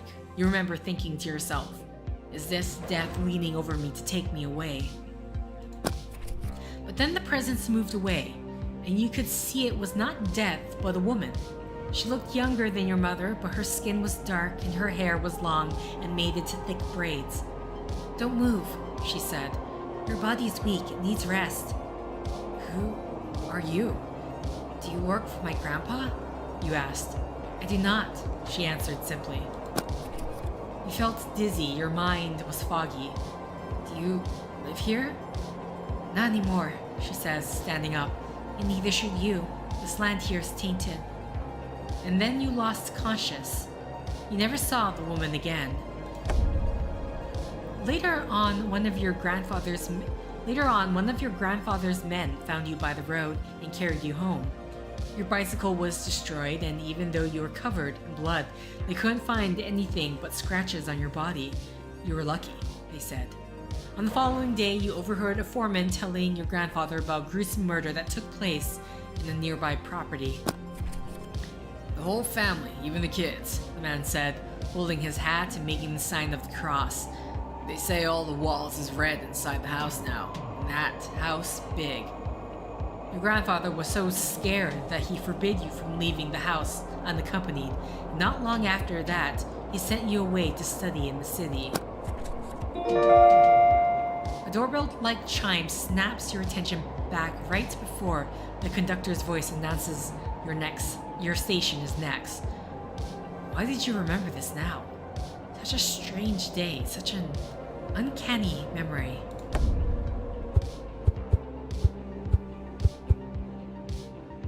Okay. Okay, uncanny memory was unlocked. So yeah, I'm gonna assume because maybe my courage was too low, was so low that I got that memory. Oh, sorry. Let's just click continue. Click to reveal.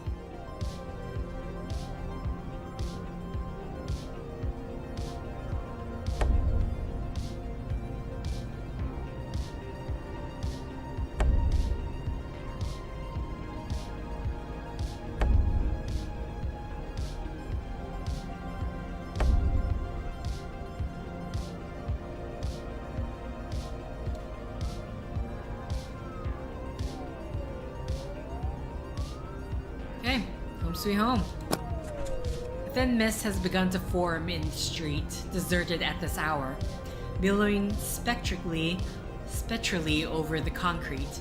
You're in front of your house, a 5-story brownstone building converted from a tenement near the end of the last century. The facade is punctuated by tall windows with round tops and a zigzagging black iron fire escape. Using your key, you unlock the door and enter the small lobby. The temperature is comfortably warm, a good few degrees above the chill outside. On your left, you have the stairs that lead to your apartment, while by the stairs is a door to the laundry room. To your right, there is a vending machine with soda, chocolate, and painkillers, which you've always found to be an interesting combination. Excuse me. Right beside the mailbox, boxes for all the apartments. Check the mail. Fortunately, your box is locked and you don't have the key with you, but peeking closely inside, you can see something there, but it just seems to be advertisements. I'm assuming if my fitness was up higher, I could break it open. You go up the stairs straight to the 3rd floor. In times like these, you wish you lived in a house or in a building that had an elevator. But having to climb up and down 100 or so steps every day is probably the best thing for your health since you don't properly exercise. You finally get to your door, number 302. A rough carpet with patterns of dog paws welcomes you, even though you don't have a dog anymore. Lisa had a beautiful white terrier named Tuffy she had brought over from Scotland. The poor girl died almost a year ago due to old age. Sanity? Okay, sanity's still going up. After a few months of grieving, you and Lisa talk about getting a new dog, but then her illness made itself known, and you never ended up getting one. The familiar creak as you unlock the door is the first gentle reminder that you're home again. You reach out into the dark with your right hand and find the light switch. Flicking it on, you find the kitchen is as neat and organized as it ever is. It's almost as if it were never used. In the living room, all of the VHS tapes are thoroughly organized, and so are the old video game cartridges that you haven't played in a long time. Could could do with a bit of dusting. It seems like a thin layer coats every surface.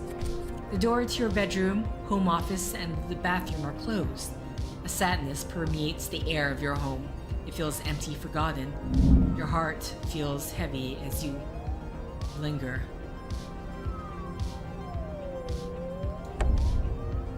You open the bedroom door and walk in slowly.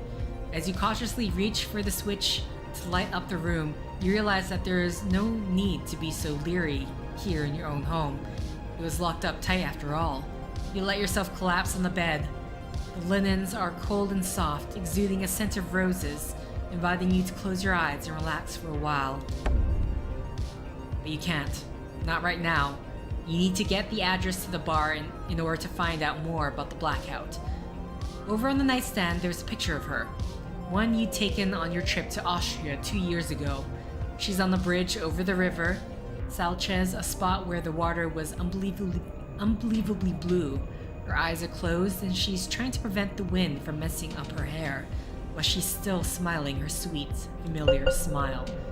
Courage! That's interesting. That raised up my courage.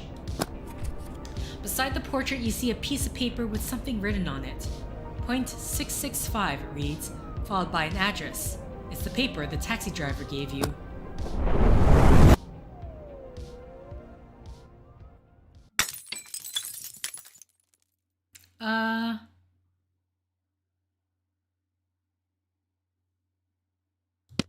I'm sorry, are those tentacles? Now I know... I'm wondering if I remember correctly whether or not this had some... Oh, this piece just happens to fit perfectly here. Anyway, if I'm remembering correctly that there is some Lovecraftian element to this game.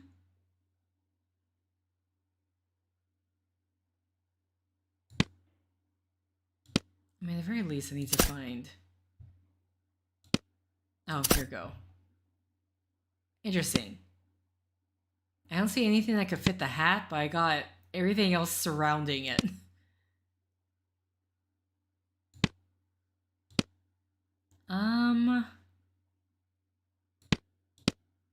Is there anything...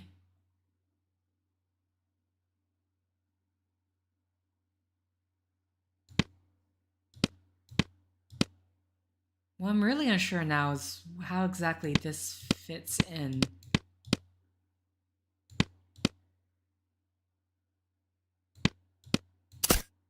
Okay, there we go. So we got one side of the wall finally. That should hopefully help us out a bit.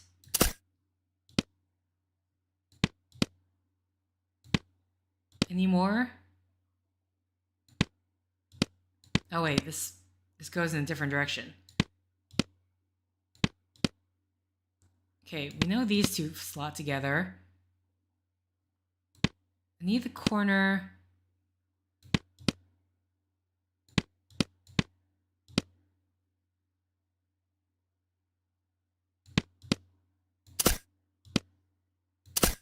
Here we go.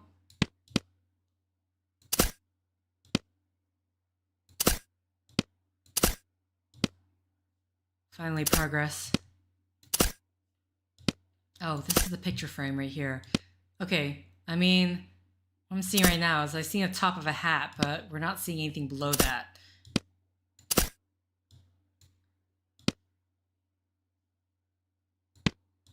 Where? Huh?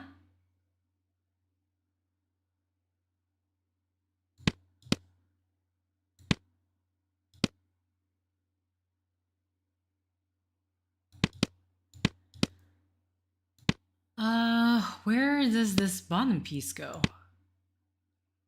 From the lines, looks like it should be fitting somewhere here.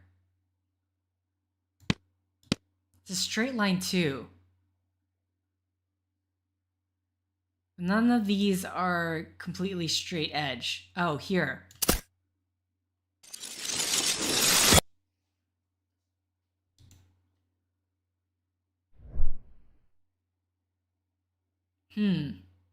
One of four, you say. Do whatever you want. The words flow from your mouth automatically. The man seated across the table appears to be in his mid-50s. Pale stubble glints across his jaw, while slanted fedora hides all but a few of his white strands off his head and simultaneously shrouds his eyes in shadow. You can feel his piercing gaze fixed on you despite being unable to see those eyes. The gray suit he wears fits him like a glove, with nary a single crease. How far would you go, Richard? He asks, punctuating his question with a long sip of whiskey. I mean, how far would you really go? To save her. I would do anything. Your voice shakes, your hands are cold and clammy. Would you kill? He asks, gently swirling his whiskey in its glass. How would you kill? Another long sip. To save her. You lower your head to rest in your hands, elbows on the table. Would you be willing? He continues, to do the opposite of what you do every day. To go against your long-held beliefs, your sworn oath as a physician, in order to save her. The words catch in your throat. They need to be willfully forced out. Yes. You answer loudly, voice cracking. I will do anything. Marvelous. The man says, something resembling a smile spreading across his face. Because what I need you to do is far worse than killing someone. Okay. Oh, well, fine. There goes my sanity. Guess we gotta keep our sanity high because things are gonna take it down. Who is that man? What did he make you do? You try hard to remember something else, but it's useless. Why don't the memories all come back at once? The more you remember about the blackouts, the more you're uncertain about whether you actually want to find out what really happened. What if you really did do something terrible, like killing someone? Or worse, like that man with the hat had said. But what could possibly be worse? You simply can't imagine doing something so dreadful, and you certainly couldn't live with yourself if you did. And what does it all have to do with saving her? You were talking about Lisa, you're sure about that, but how could that man help her beyond anything that is being done at the hospital? It's all coming back. You're getting closer, but how far is too far? Lisa's in a coma. She might never wake up again. You have to find out what this man promised you, and if you really did something for him. However bad it was, you might as well get your payment and save your wife. You just hope you're strong enough to deal with it. It's time to find out the truth. Okay, and we just instantly go to the bars. We don't have the option to look at other places in the home. It's a long drive from your place all the way to the east side, and there's no subway in that part of town. Not south of the river, at least. You retrieve some money from the secret stash in your sock drawer and call a taxi to take you there. Can we actually pay the full amount now? How much money do we have? It doesn't actually say. Okay, heading to the bar.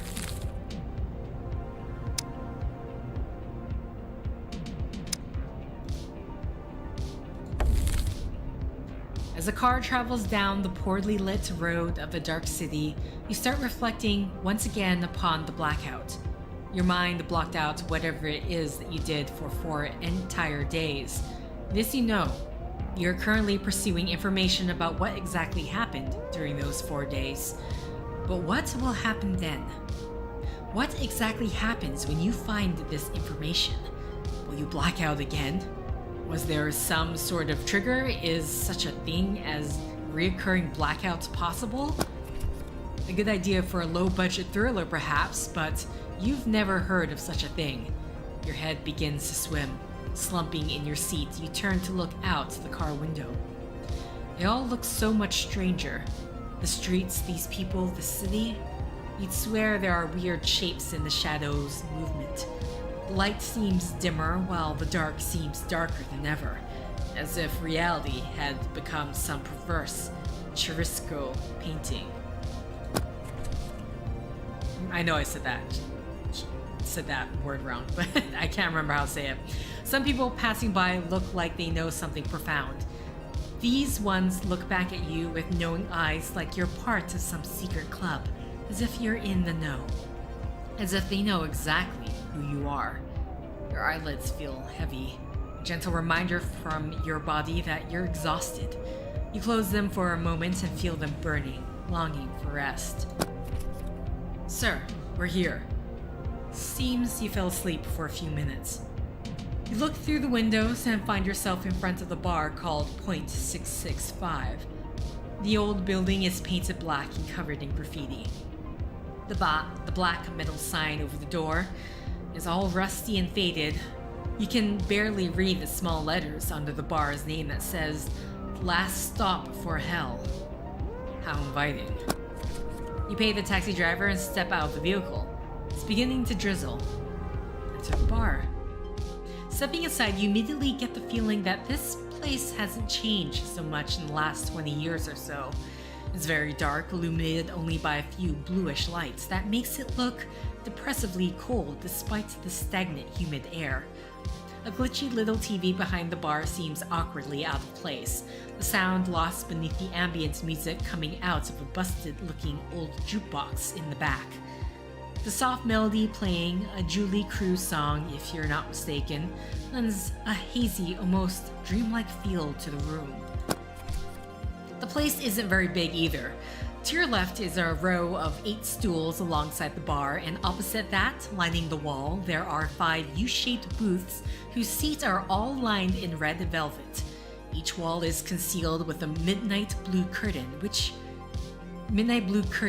giving you the uneasy feeling that there may very well not be anything behind them. Otherwise, the walls are unadorned. What little subsequent decor there is in the place consists of a few paintings that have been affixed to the ceiling in their frames. Upon closer inspection, they all appear strange or disturbing in their own way. One is a portrait of a man with an unnaturally yellow face and 10 evenly spaced eyes. Another depicts human beings, Another depicts human beings pierced by bloody strings, being puppeteered by a bizarre mass of many distinct glistening tentacles. A third portrays a man being seduced by a nude woman as insectile limbs burst from her back through ragged, bloodless holes. The only customer are 2 men talking quietly at one of the booths. The bartender, a short fellow wearing a black bandana and sporting a bright red horseshoe mustache, greets you as you approach. "Evening, what can I get for ya?" he asks, cleaning the counter with a cloth that might have been white at some point. "I need some information." He drops his cloth on the counter with a sigh. "Listen, it ain't my fault if your girl's coming around here, okay? They'll come of their own free will. I can't stop."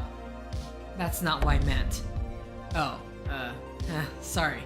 He smiles sheepishly, revealing a couple of gold teeth. "I get a lot of guys coming in here asking after their girlies. Never mind all that, though. What can I do for you? What can I do ya for?" "I'm looking for a man with a hat." "That like a spy coat or something?" He laughs. "And I gotta answer like, He straightens himself out and says, "Old Uncle Johnny wears a brown trilby." With a surprisingly well-affected British accent. I cannot do that, don't ask me to do the British accent. "Sorry, Gov," he says, still British. Realizing this, he clears his throat and returns his voice back to its normal, mildly gruff tone. But no, that doesn't ring any bells. Okay, thanks anyway. The TV behind the counter catches your attention as the screen flashes red and white. Looks like breaking news. "Good evening," the well-dressed anchor in the studio. Says the well-dressed anchor in the studio. "We have just received a report on what appears to be a possible murder scene that took place over on the east side. Luckily, our reporter, Laura Scully, has just arrived at the scene. What's the situation there, Laura?" The image cuts to a young blonde woman in the street, shielding herself from the rain with a large black umbrella. Behind her, you see a police vehicle, lights flashing, and a yellow police line to keep people out in case a gaggle of reporters. In this case, a gaggle of reporters from various TV stations. It doesn't take long before you realize she's standing in front of the alley right next to where you woke up. A strange chill runs through your body. Good evening, David. The police have confirmed the finding of unspecified body parts, but no actual body yet, of what is believed to be a victim of an extremely violent crime.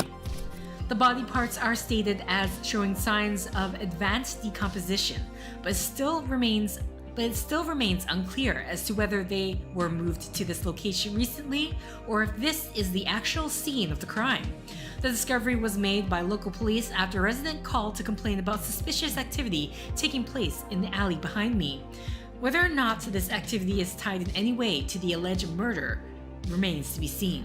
Back to you, David. The transmission cuts back to the studio. Thank you, Laura. We'll be back as soon. No. This can't possibly be tied to the blackout.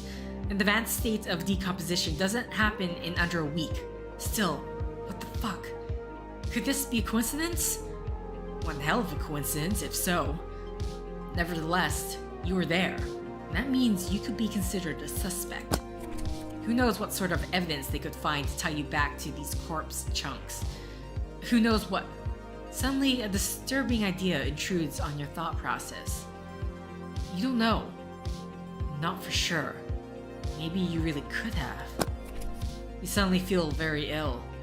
Slow news. Whoa, what's the matter? The barkeep asks after glancing your way. Look like you've seen a ghost or something. His remark snaps you out of your momentary trance. Where's the bathroom? He gives you a suspicious look. Back there. He points, only door on the left. You thank him, and before you take one step, he continues. Don't do nothing stupid in there. Got enough problems around here. Got enough problems here as is. Don't need no more, okay? He thinks he's doing drugs. You just nod and make your way to the bathroom. He can hear the barkeep muttering under his breath. Especially not some fucking druggie ODing in the bathroom. Just spent half the day cleaning. Much to your surprise, the bathroom is not nearly as dirty as you might have expected. Doesn't stink either. Well, not in the way you expected at least.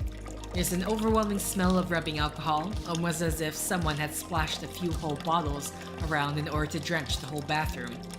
A single yellowish light bulb is flickering, far from ideal, but better than nothing. You twist the faucet handle and let the cold water run over your cupped hands before bending down to splash some on your tired face.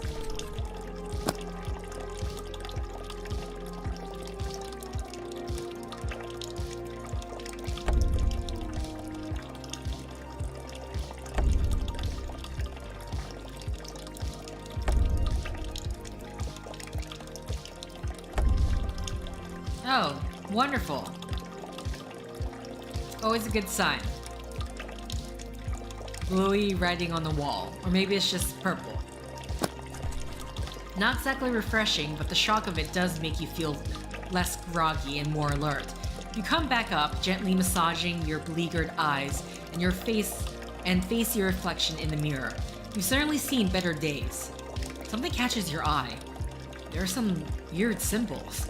Right there on the wall behind you, amidst a purple hue. When you turn back to look, you're surprised to find them vanished. But back in the mirror, you can see them clear as day. Your poor brain is having a rough time trying to process this. At first you think these mysterious hieroglyphs might be drawn on the mirror with some sort of perspective trick, like one of those big chalk drawings you've seen on sidewalks, but no, it's really on the wall. What is this? What's the trick here? The reflection blocks it, so it's clearly not part of the mirror itself. There's no such thing as paint that can only be seen through a reflection. Is there? My sanity? Yeah, okay. Yeah, okay. Analyze the symbols. You examine them closely, but can't make heads or tails out of any of it. You're an ND, not a PhD in linguistics. Excuse me. You've never seen these particular characters before in your life. You can't help but feel a little curious and perhaps a tad frustrated at these brilliant red enigmas. However, there is something undeniably unsettling about these marks. Given the state of things in your life at the moment, yeah, you're probably better off not knowing what they mean. Oh, I was thinking, like, are we gonna get a flashback?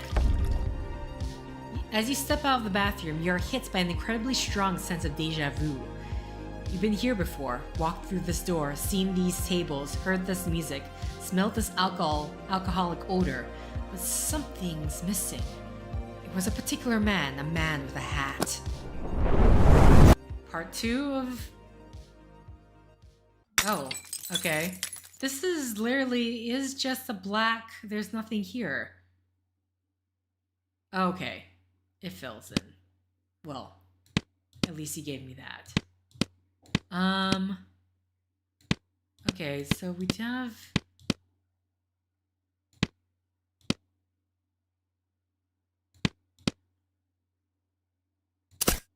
Or I could, you know, do that by accident. Great, that's wonderful.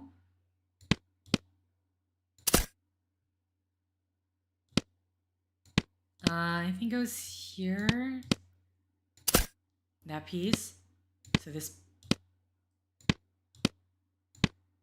Oh no, this doesn't? Oh, I thought for sure it did. Okay, it's much higher. Never mind. Oh, alright, just found it. Found it somehow. Okay, let's get this in. I'll figure that out later.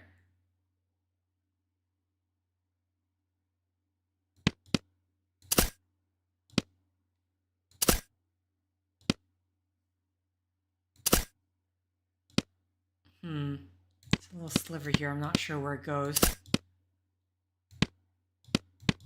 Oh, come on. Here. Okay. Grab ourselves. And there goes my sandy, probably, right? We don't have his face yet. Is this guy gonna be the very last piece and down here? What could possibly be worse than killing someone? A smile creeps out from below the man's hat. Ricky, Ricky, Ricky. Don't call me that. My name is Richard. You're so very innocent. Excuse me? Well, I don't mean you in particular. I mean all of you. I'm not following. What exactly do you mean? The man sighs. Exactly this. You. Your wife. Your patients. Your colleagues. Your barber. The guy sitting next to you on the train. Also very innocent. Naive like children, if not newborns. Fresh from the womb. What are you blabbering about? Innocent like children? Who are you to condescend to grown adults like that? If I didn't know better, I'd think you were some hoity-toity politician. No need for such grave insults. He laughs. But let us be honest here. You have no idea what the world is like. You and your ilk sit on your couches every night, watching your banal television dramas, and soaking in all the other vapid shit that comes out of that glowing box, thinking you're safe, believing the world to be a colorful and happy place, ignorant of the genuine evil skulking in the dark corners of... You interrupt his speech.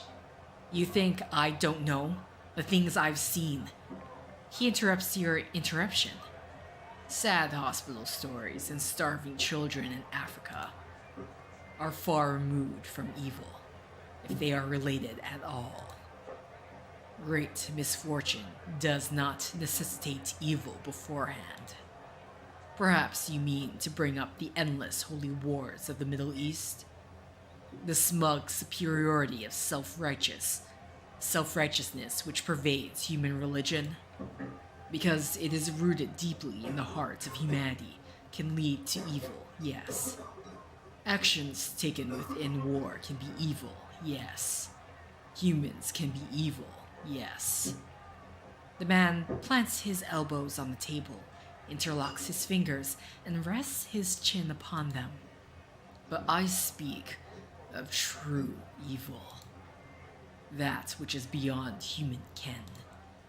So foul, hideous, and vast, that one brief glimpse or uttered word could drive a lesser man completely insane. Next you're gonna tell me that the devil exists? You scoff. Look, I think it was a mistake coming here in the first place. We're just wasting our time. So if you'll excuse me. You begin to stand up. That's what I'm talking about. The man with the hat continues. Every time you're about to see something, you close your eyes. It's not the devil I'm talking about. There is evil everywhere. You just choose not to see it. Ignoring it like the beggars you see on the sidewalk every day. Sheltering in cardboard huts and back alleys. Living under the local bridge.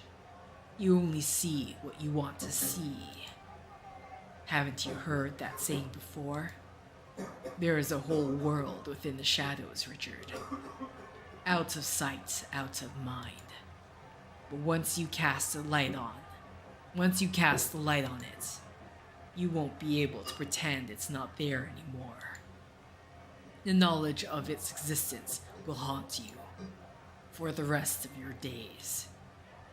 You sit down again. Why are you telling me all this? You know my situation, that for the outcome I'm asking for, I'd be willing to do whatever it is you asked, regardless of the consequences. Why bother with this? Why risk scaring me away? Because I have to. He replies, a trace of frustration creeping up his throat, but quickly drowned with an emptying of the whiskey glass. It's part of the contract. Oh. Always a good sign. And there goes my sanity again. Well, it's a good thing that we had upped our sanity up. We've upped our sanity up. Yes, that makes sense. Contract. What does he mean? What did you do? With a gulping breath, you look down at your trembling hands, trying in vain to figure out what you could have possibly done. Wishing your memories would come flooding back all at once so you could just be over and done with this amnesiac crap? Sighing in resignation, it seems like you got no other choice but to find some way to trigger the next piece of memory to fall into its place in the puzzle. That's where completely abandoned your little investigation into the whole ordeal, which would leave quite the bitter taste in your mouth. Questioning the other patrons. The only patron in the bar other than yourself were two men sitting opposite one another in a booth. One of them looks like a stereotypical member of a biker gang. Long black hair that's starting to gray, partially covered by a black bandana stamped with skulls. A thick and wiry beard, the logo of a heavy metal band on his t-shirt beneath a beat-up leather vest. Few visible tattoos and piercings complete the ensemble. The other one couldn't be more different. This guy seemed fairly young, early 20s maybe, completely clean-shaven to the point of his head resembling an egg. He was wearing a nice black suit with a dark blue tie that he's loosened only slightly. Stopping beside their table, the conversation halts, and they stare at you, waiting for whatever proclamation it is that you're interrupting them in order to make. Excuse me, I'm looking for a scornful scowl spreads across the biker's face. Fuck off. The words rasped out of his throat. The other let out a quick, solitary laugh. Pardon my companion here for being so impolite, but we're in the middle of a very important and private meeting at the moment. Your presence or anyone else's at all would not be conducive to our business. I'm looking for a man with a hat. If I must reiterate what I just said, the suited gentleman loosens his tie a bit more and clears his throat before continuing. We are very busy right now, and you're distracting us from our business proceedings. I would advise you to leave before my associate here becomes impatient and subsequently unruly, as that would not be conducive to your continued well-being. Okay, who is this other guy? The businessman cuts you off the instant you open your mouth to reply. I must strongly insist you follow my advice.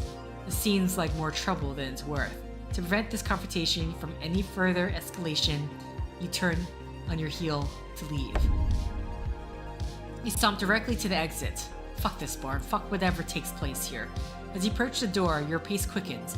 Suddenly, you're just unbelievably eager to escape from this disturbing place with its infinitely looping melody, surreal decor, shady characters, and suffocating atmosphere. But isn't this what the man with the hat said? Every time you're about to see something, you close your eyes. You only see what you want to see.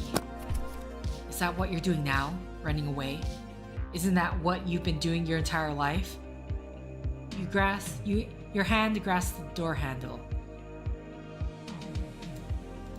So again, I'm wondering if, depending on our attributes, do we get... I mean, sometimes they say choices are unlocked, depending... But, I don't know. Out of the bar, you feel light, cold rain on your face.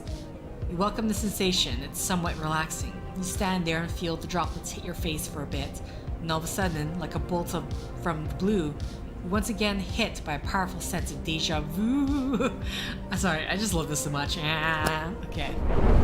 Is this more? Are we getting the rest of it? Oh, this is something else. This has nothing to do with the man in the hat.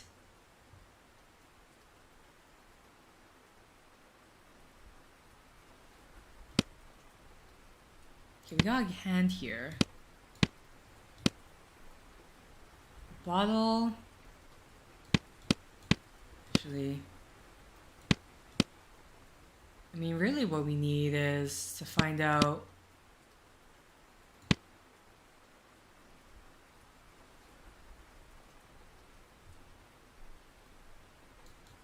is this the... Oh. Okay, so these pieces right here are things I can slot in. Got it. Okay, not that. What about this?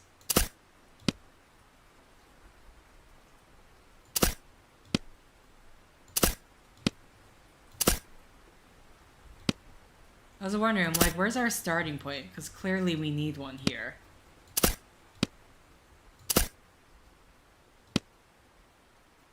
That's probably not it yet. Or I could accidentally find it like that. Okay, great, wonderful, thank you. This is clearly the bottle. Oh.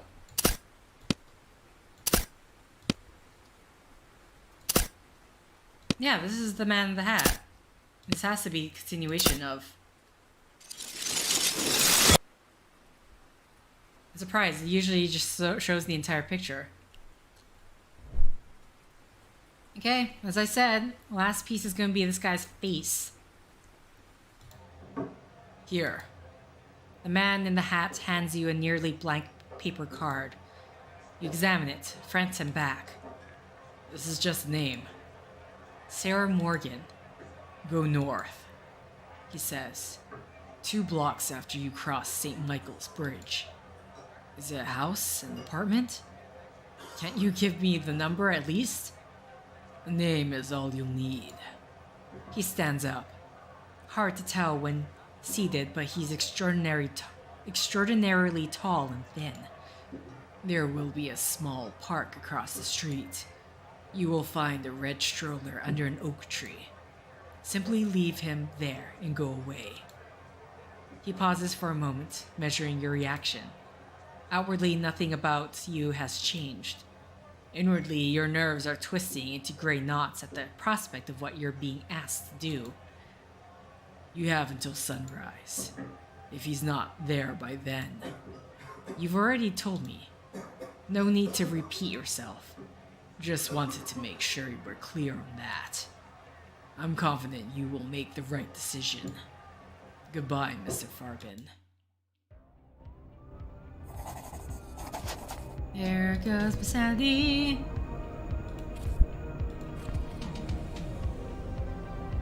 I didn't realize all this stuff had filled out as well. Memory loss, dirty, hungry. Unwittingly, you reach into your pocket for a piece of paper, but find nothing there. That's it then. A couple miles now, the only thing separating you from the truth. This is the closest you've been to understanding everything that's happening. At the same time, you've never felt so unsure. Do you really need to know what's happened? Do you really even want to? There is no right answer, only a decision to be made. The rain falls down hard as you walk up the street on this forsaken neighborhood. Few are the people that you see walking here at night, and fewer are the cars that pass you by. You walk for almost 1 hour until you finally reach St. Michael's Bridge. Strong gust of wind strafe cold raindrops across your face as you make your way across. You are now 2 blocks from your presumed destination, but all that you can see here are old residential buildings and closed commercial establishments. You begin to wonder how you'll be able to find anything with only a name. Asking around is the only option, but where to even start? Doesn't look like there's anybody to ask anyway. As you go by another block, you notice some changes on the left side of the street ahead. The residential buildings give way to a black iron fence. Park? Getting closer, you see a few trees, but not as many as you anticipated. The black fence rises over a 3-foot wall of red bricks, with brick columns coming up every 20 feet or so.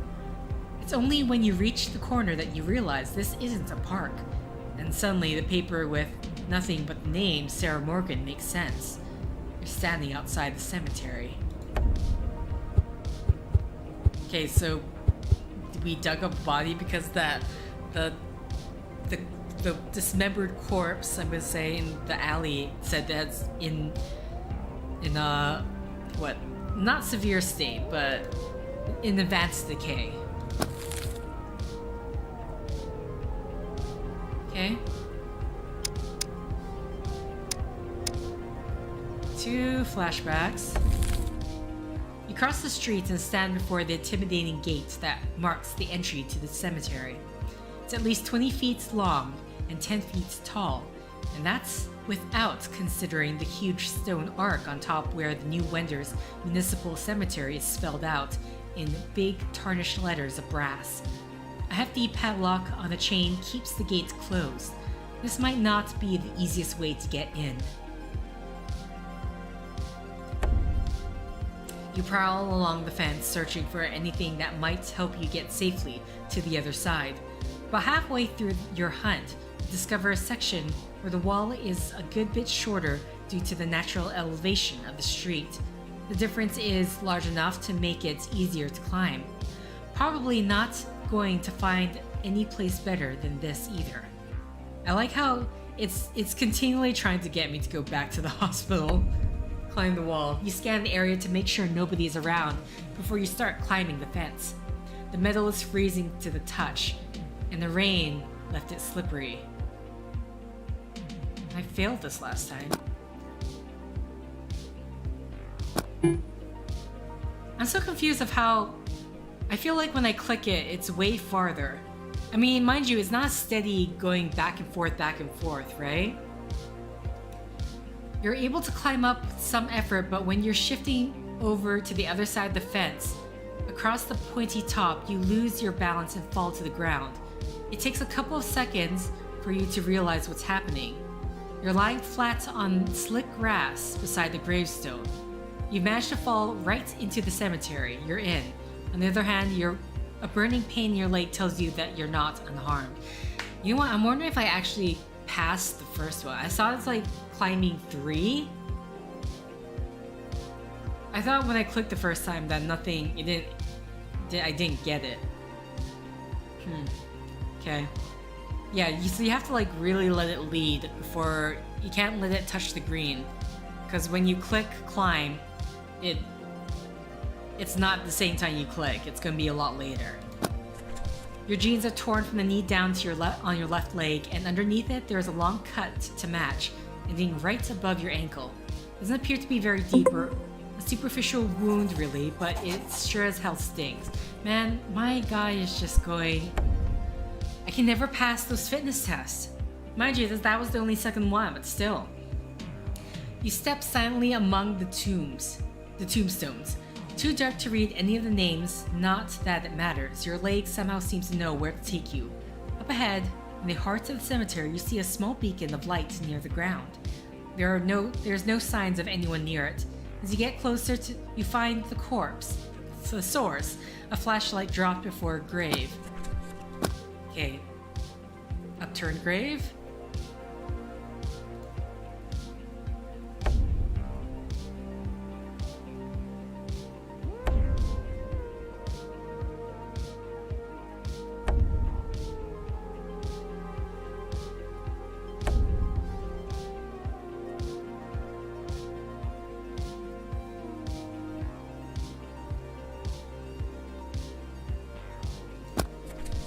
The lit tombstone has the name Sarah Morgan engraved on it.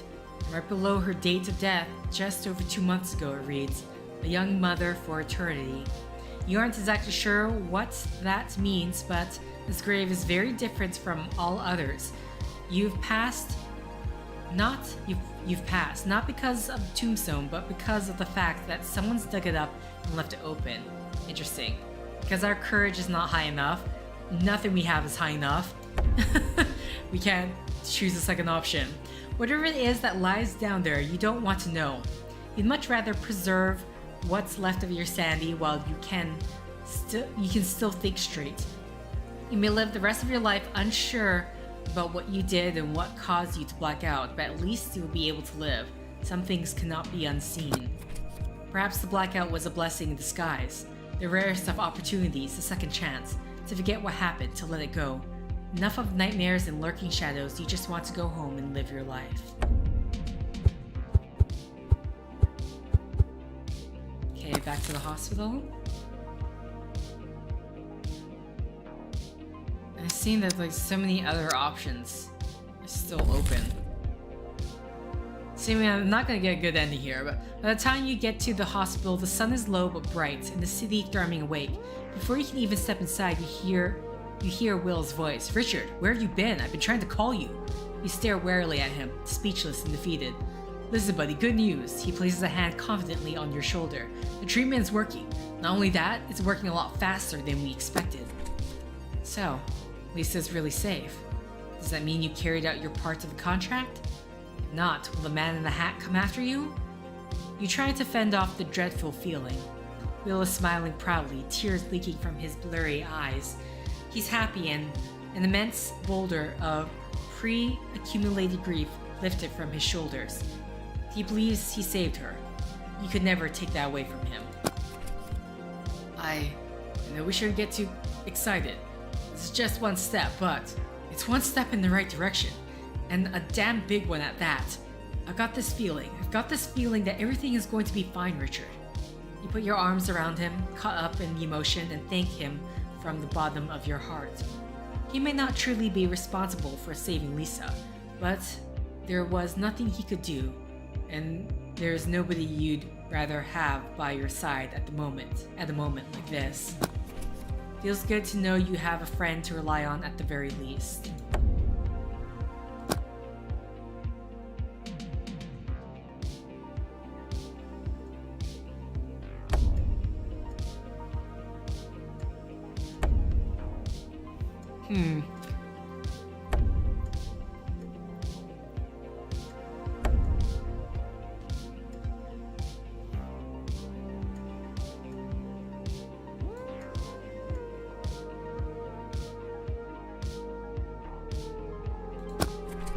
Later on, you find yourself in Lisa's room, sitting at her bedside and holding her hand between yours. You tell her everything you've been through, even what you fear you've done but can't remember, how scary it all is. She can't hear you, you know that. She won't wake up for a few days at least, but you tell her anyway, getting it out of your system before it drives you mad. Knowing now that the world is a much darker place than you could have possibly imagined, is there still a chance for you to be happy? Your whole body trembles just thinking about it. You look down at Lisa's face, so beautiful and serene. Everything that happens seems so strange, so distant. Was it all truly real? Was it not just a nightmare? That's a reasonable conclusion, isn't it? All that nonsense, all just product of your imagination. You bring Lisa's hand to your lips and softly kiss her still fingers. This is real. This is what really matters.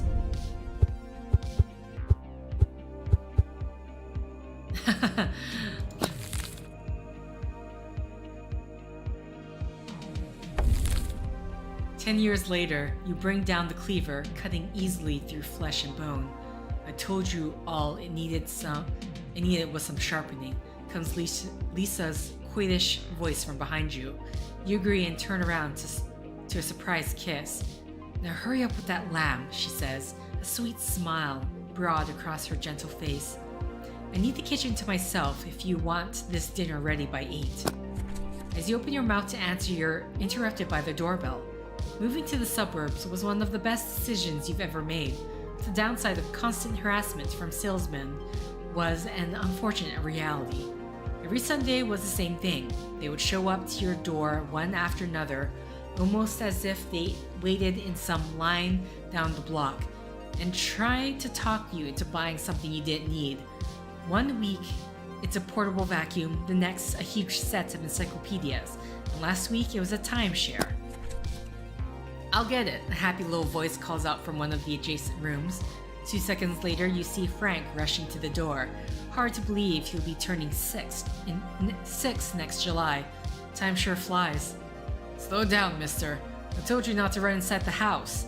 Lisa reprimands him, but he either doesn't hear or doesn't care. You turn your attention back to the lamb. Need to finish it up and start seasoning the meat in advance for the barbecue. Only a couple of hours until people start arriving. Tell them we don't want to buy anything, honey, Lisa shouts. It's fine, it's not one of those salesmen, Frank shouts back. He says he's Dad's friend. You wonder who could have arrived so early. Who is it, bud? You call out as you clean your hands off. It's a funny man wearing a hat, your son says cheerfully. Your heart skips a beat. That description jars your mind, dislodging forgotten memories from its recesses. No. You feel your heart sink. An avalanche slams into your stomach. It's been so long since you felt fear like this. Frank, you call, voice cracking with panic. There's no answer. Frankie? Front door is half open. Outside is a tall shadow moving silently, walking away. Your living room has never seemed so big. You have never seemed to move so slow. Finally, you reach the door, throw it open all the way. Frank? No one is there. Your blood rushes as fast as your emotions. You can't believe it. It's all coming back. All those feelings, all the torment. You run outside to the street, eyes darting desperately everywhere, screaming for your son. But deep down, you know you'll never see him again. I saw this thing ending 1. 6 of 7 flashbacks.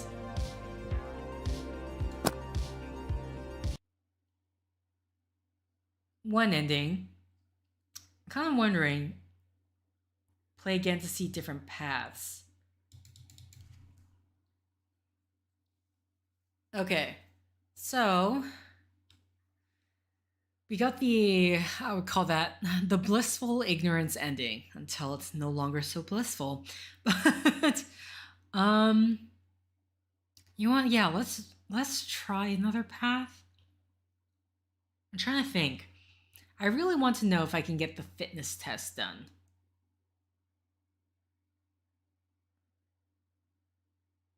I also don't know. I'm trying to figure out what of my actions cause like the courage to go down slowly.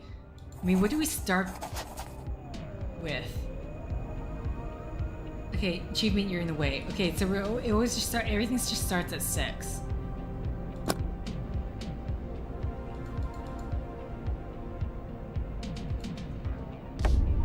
Now, what I want to see actually is whether or not we can see it would show the other options that we did from previous playthroughs, though.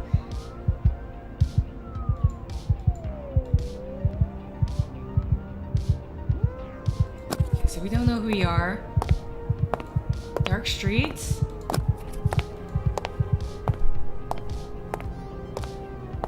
I wonder why I hide. I want to check the alley again. That's what I did last time. Mainly, I want to see if I can get the fitness test. Oh. See, now I got plus courage. I wonder where my courage... It started severely going down. Maybe kick the garbage can right away? Okay. Oh. Why is it like that this time? So maybe, I don't know. I feel like last time when I tried to get on the green, it took a long time before it actually hit. This time, I was just too...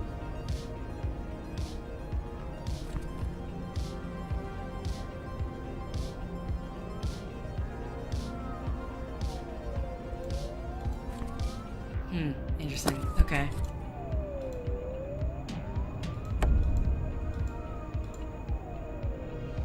Snore and search the can. I didn't do that. You bend down to peek inside the can while the light is still on. The stench coming from inside immediately makes you dizzy. You turn away, hold your breath so you can stand it long enough to take a look, and almost instantly regret it. A rest at the bottom of the can practically forces the contents of your stomach up into your gullet. It takes not an insignificant measure of willpower to keep yourself from spewing it all out. Amidst the rotten remnants of food, I can't read any of this.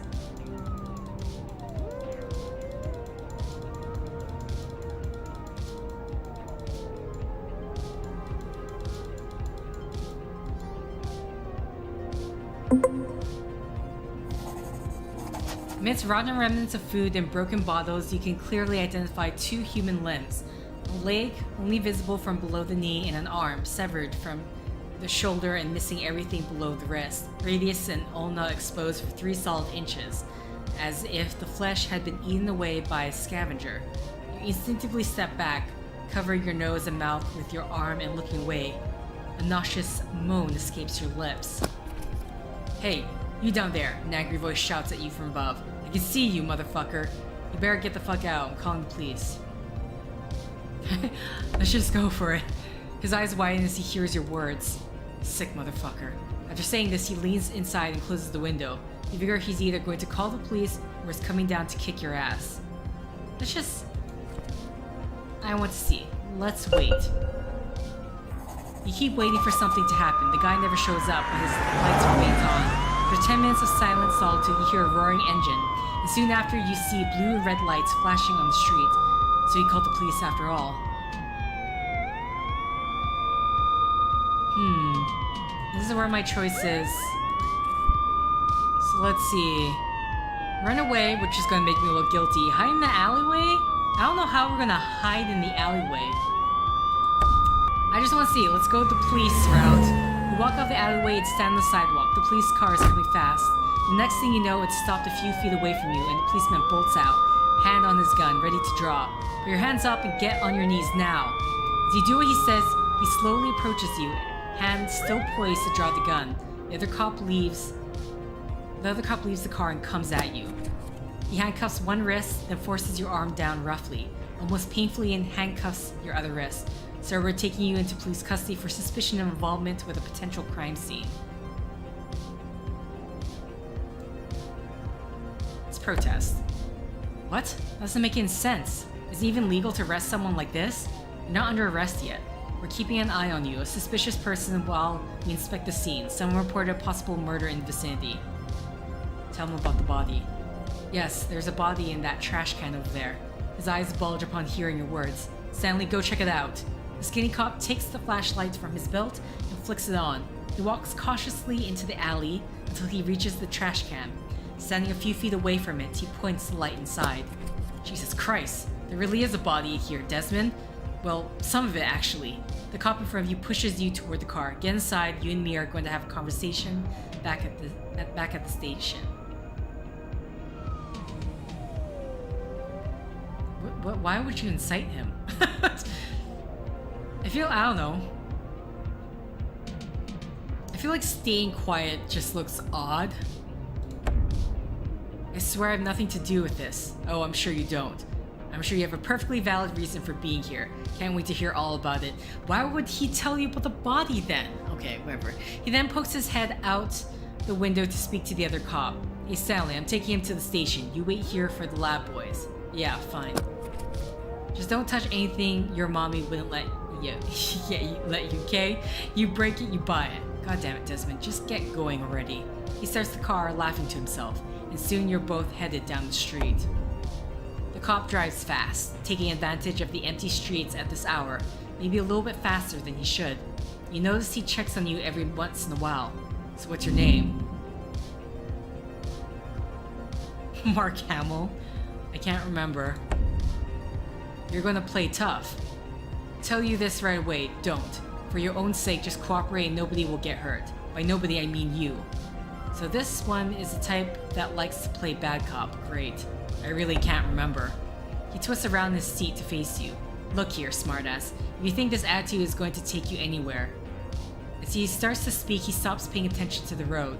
Right as a semi-truck begins crossing the avenue up ahead, you're going to crash into it.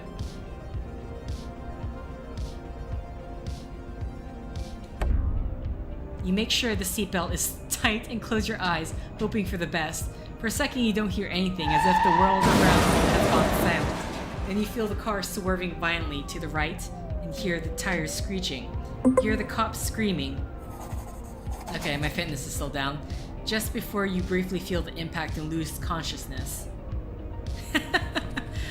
I'm kind of curious, like if I wasn't sure if if I tell him to watch the road, if he would avoid it, or if it would get me in worse fitness.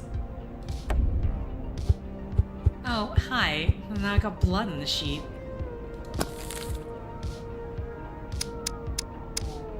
And it does show. Okay. There are muffled voices all around you. With a great deal of effort, you manage to open your eyes, but everything is blurred.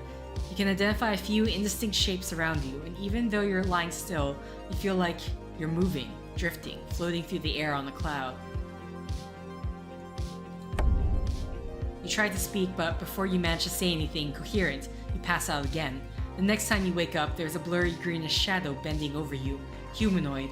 Although you can't quite tell whether it's a man or a woman, you try to force your eyes to focus, but it's no use. The person gets closer to your face. You can see the blurred outline of long hair. Woman, she starts speaking. You watch the vagueness of her mouth open and close several times, but barely hear any sound. It's as if your head was underwater. She reaches out to something on your right. You can't see what it is, but your eyelids suddenly grow very heavy. Before you know it, you're falling asleep again.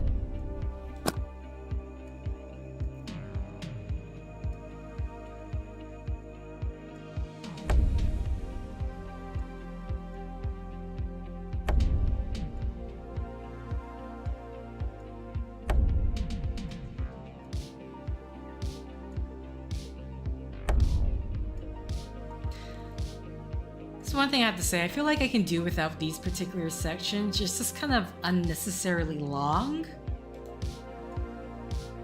Just for it to reveal. You find yourself standing in the middle of a dark hallway, illuminated only by a faint blue light emanating from an open door down the hall. As you start walking, you notice an ivy stand attached to you, connected by its narrow tube to your right arm. You grab it to move along the rattling roll of its wheels, the only sound aside from your footsteps. You walk past many doors, all closed, all patient rooms. This is definitely Randolph Carter Memorial. You've walked up and down this hallway countless times, not always carrying pleasant news for your patients. You finally reach the open door and look inside. A lone bed with an ivy by its side dominates the room. A man lies in the bed, his head entirely wrapped in bandages. You approach and stand at his bedside. "I'm sorry," he says in a strangely familiar voice. "I couldn't do it. I'm so sorry. I just couldn't do it." Although his eyes are hidden beneath bandages, you can tell that he's crying. He extends his hand to you, and as you touch it, you realize that his hands are bigger than yours, and that your hands isn't really your own. He begins to mumble, "I'm sorry, Lisa. I simply wasn't strong enough." On the wall to your right, you spot a mirror that wasn't there a moment ago. Instead of your reflection, you see your wife's, completely bald and in a hospital gown. The you on the bed tenderly caresses yours, or rather Lisa's, hand before his slips away to dangle limply off the edge of the bed. I failed you. Oh, this is like... You awake with a start disorientated. As you begin to ponder over the dream you so vividly recall. Okay, it's not ending? You realize that you are indeed at the hospital, in a room very similar to the one in your dream, which would mean almost all the rooms on the 3rd floor. Call a nurse. On the right side of the bed, there is a cord connected to a pad with a red button on it. The nurse call button. You take it in your hand, press it once, and wait. Whichever nurse is working the night shift should be here in a minute or two. Wait, is it still night? A glance at the Venetian blinds covering the window reveals a certain darkness between the slats, so it's safe to assume it is. But is it the same night? You have no idea how long you've been here. After a few minutes, the nurse finally shows up with a smile on her face and the medical chart in her hand. She has long brown hair with a fringe and matching brown eyes as well. You know this girl. Her name is... Laura, perhaps? Jessica? Good to see you up, Dr. Fairbairn. You sure had us worried. Flashback! Is this the last flashback? Because I got what? It said 7 out of 8? Oh no. Okay, this is one we've already gone before. Is it... Okay, yeah, I've already seen this.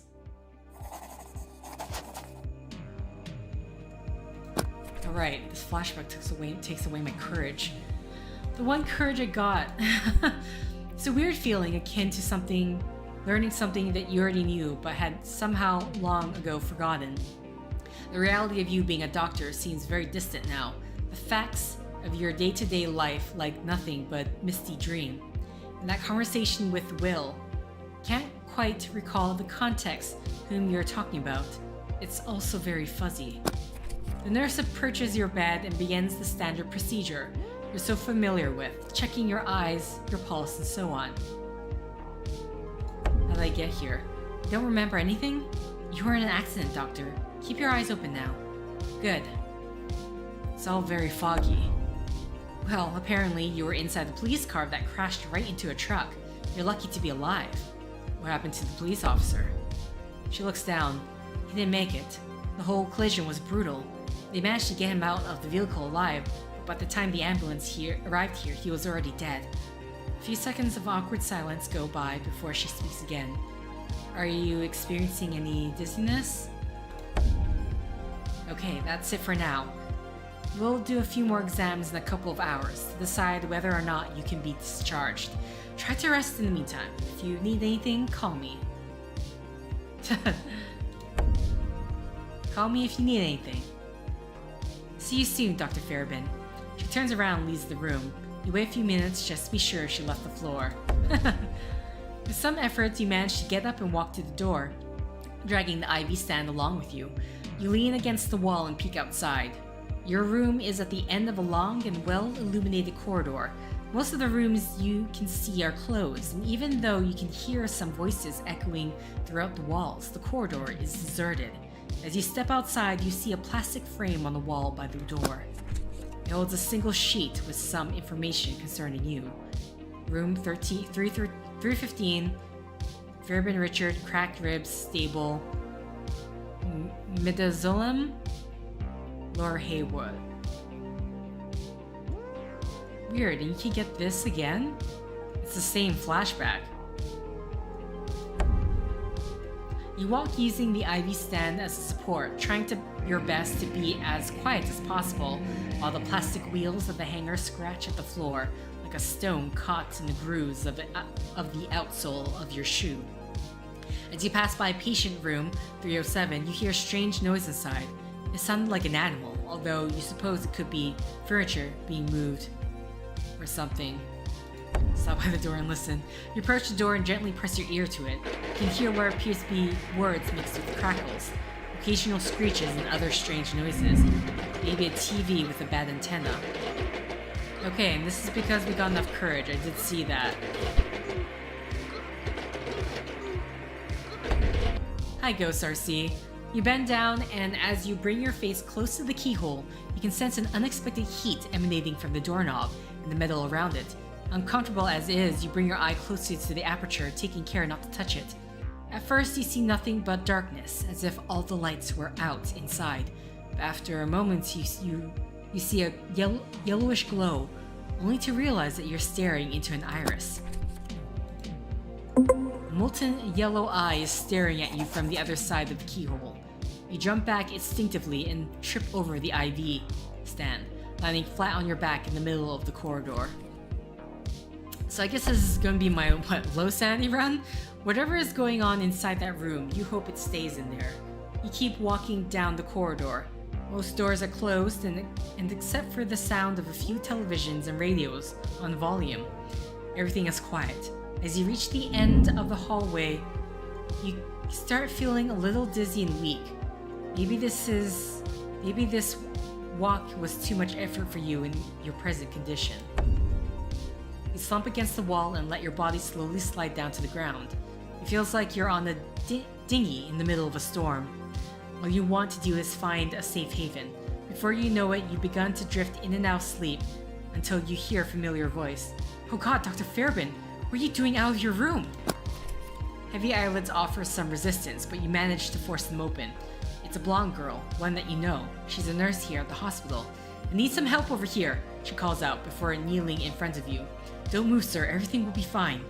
The words fade away as your consciousness flees your body once again. I wonder, if we continued on, would it still be -1 fitness? You wake up in the same room as before, but this time there's another figure in the room, sitting by the window and staring at you. I didn't expect you to wake up so fast, Will says as he stands, before coming closer to the bedside of his friend and colleague. How are you feeling, Richard? Like you're about to lecture me. He laughs. You never lose your sense of humor, do you? That brief merriment quickly fades into something more serious. Where have you been for all this time, Richard? How's Lisa? Will lowers his head and remains silent. Not good. You know him well enough to read him. Something happened. Something bad. What happened to her? Okay, this is gonna be the same as last time.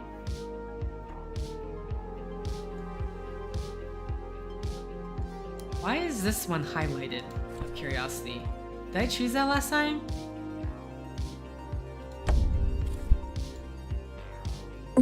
She's in a coma. What? So no matter what, that just gets rid of my... That lowers my courage. Huh. You weren't here, he screams through tears. This is your fault, Richard. Only yours, and you know it. I did what I could. Will continuously slams his fist onto the desk? Arena desk now? He's supposed to be on the bedside, but I guess... like... This technically, the first run happened in the office, right? So I'm assuming it's presenting as if it still happened in the office. You knew it could happen anytime. You knew you were supposed to be here in case it did. A decision needed to be made, and I was the only one who could make it. I didn't want to. It's killing me that I had to.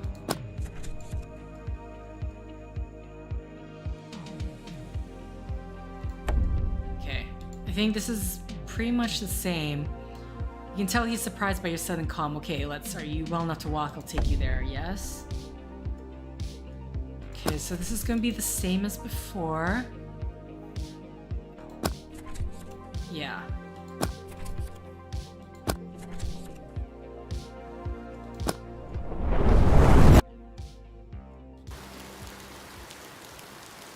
And there's that. Okay, so we skip that.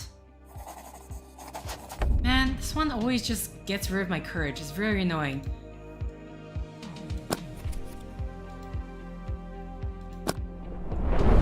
This is about the taxi cab thing. Yeah. Okay.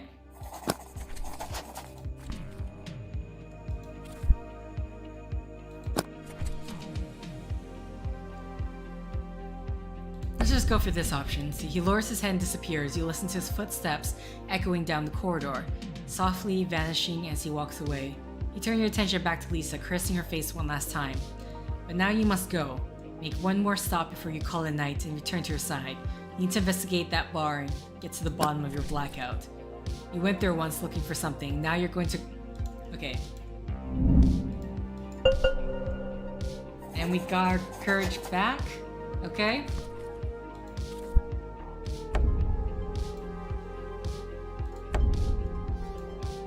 Okay.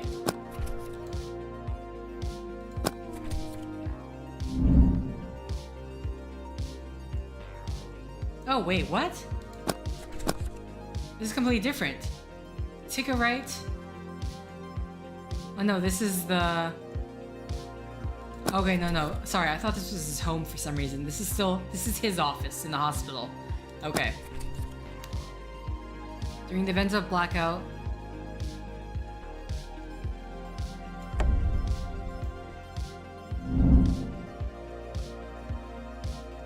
Inside the jar, you find some papers. Oh, this is the first... I didn't get this. Usually, last time it was just take the keys, but now I can take both. The painkillers and Lisa's key. You take a pill, Finis, from the bottle and pop it into your mouth. A little something to help ease the pain you're feeling right now. After that, you grab Lisa's keys, all attached to a yellow keychain shaped like an elephant. Okay, so now...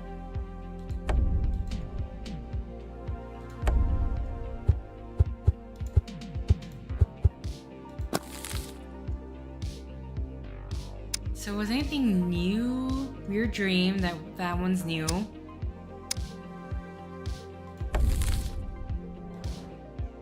Now this one, I don't recall us doing anything.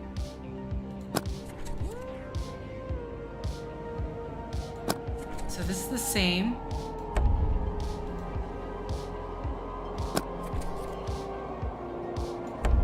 Still the same.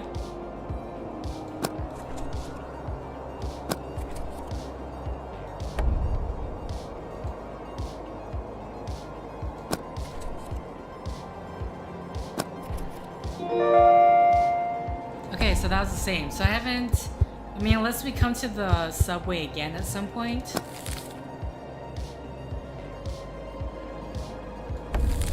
So far I'm kind of following along a similar path, even though... I wonder what happens if you, like, enter that door, rather than just peeking through the keyhole.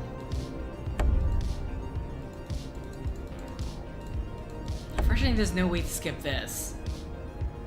Which, again, I do find it to be unnecessarily lengthy.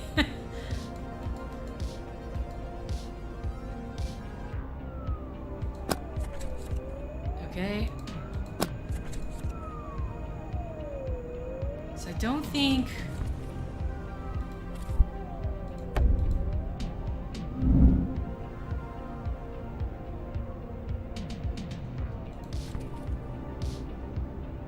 I am hungry. Buy chocolate. You insert $1 and collect a chocolate bar from the dispenser. Ravenous, you shred the wrapper open and devour a sweet bar of chocolate in only a few bites. The gooey sensation of melted chocolate feels... Oh, that helps my sanity. You let the taste linger on your tongue. It's a comforting feeling. Okay, now I'm all 5 for 5. 5. I'm still hungry though. I still got my memory loss. I noticed that I'm not dirty anymore because I got into a car accident. You go up the stairs straight to the 3rd floor. In times like these, you wish you lived in a house or building that had an elevator. Okay, this is the same. Sanity? Okay, my sanity's bettering now. So this is about the same. Nothing here. Let's go to the office. The little office is set in a narrow room with only one window, and it looks pretty much the same as it always did. It hasn't seen much use since Lisa went to the hospital. She was always the one that spent the most time in it. The old computer and small shelf, stuffed with paperback fiction novels, are gathering dust. Seems like even the maid has been here in quite some time. Check out the books. You pull a random novel from the shelf. The cover shows a vast desert of red sand and endless blue sky. At the bottom there are two small characters completely concealed in pure white clothes, a footstep trailing behind them. The title written over the blue skies reads, Firelands. Can't remember if it was you who bought this or your wife. Flipping through the pages before putting it back on the shelf, you're surprised when all of a sudden a dollar bill falls out of it. A $10, that. You quickly snatch it up off the floor. You have no idea how long it's been there or why either. You or Lisa put it there in the first place, but it's always nice to find some surprise cash. It's locked by choices. So if I may just keep my eyes closed. Your dry, weary eyes welcomes the embrace of your eyelids like one would the warm blankets on the cold winter's eve. This night has been crazy and you still have no idea what's going on. You could really use some rest, sleep on the issue, and hope tomorrow everything will be easier. Maybe your memory will have returned by then, maybe it won't, but does it even matter? You just feel so tired. While your body and a good chunk of your brain are eager to rest, another part questions if that's not just your way of failing to deal with your problems. Let them pile up and push them ahead, hoping they'll fix themselves. You know that you inherited that from your father. He is this type that would avoid any problems and put off all confrontation for as long as he could. Things will work out, he used to say, and somehow it seemed like things always did end up working out for him. He was a savvy guy. You wanted to be just like him when you grew up. Then one day he wasn't there anymore, just up and vanished. Your father's a coward, your mother told you when you asked where he had gone that morning. Her tone dripped with bitter venom, but her eyes seemed more sad than angry. He's not coming back. And he never did. He spent his whole life avoiding his problems, and when they piled too high, towering over his life and threatening to crush him, he simply couldn't handle it anymore.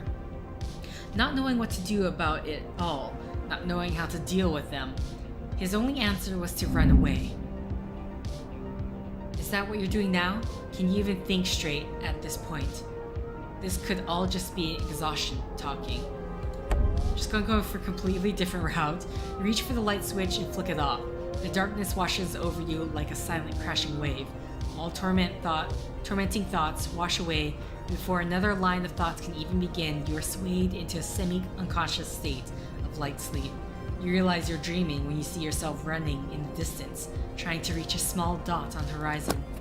As you drift closer, you're able to distinguish a human shape running from separate you, which you continue chasing tirelessly. The realization that you're now in your own running body comes shortly. The sun goes up and down many times, and you feel like you're not getting any closer. You stop, exhausted, and bend over, facing the blank white surface under your feet. A human shadow is projected over you. You quickly look back up and find the figure you were chasing standing within reach, back turned to you. You extend your arm slowly as if underwater and touch him on the shoulder. That moment you feel someone touching your shoulder. You look back and find the same figure, looking back in an endless line of identical figures, all touching the shoulder of one ahead of them. You wake up to the sound of the phone ringing. God achievement says, like father, pick it up. You extend your arm and blindly grope for the phone on the nightstand. Yes? Okay. Richard, thank God you finally able to reach you. Is the wife suddenly better? The room isn't completely dark. There's some light coming through the window. It must have been around dawn. Richard, can you hear me say something? Does I hear you?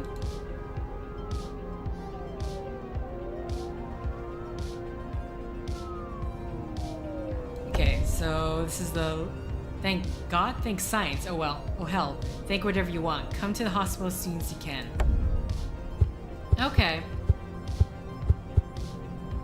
And then this instantly goes to an epilogue. This is still probably going to be ending 1, I would assume.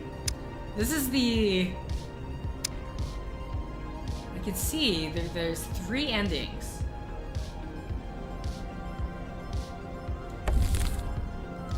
Okay, so this is probably going to be the exact same.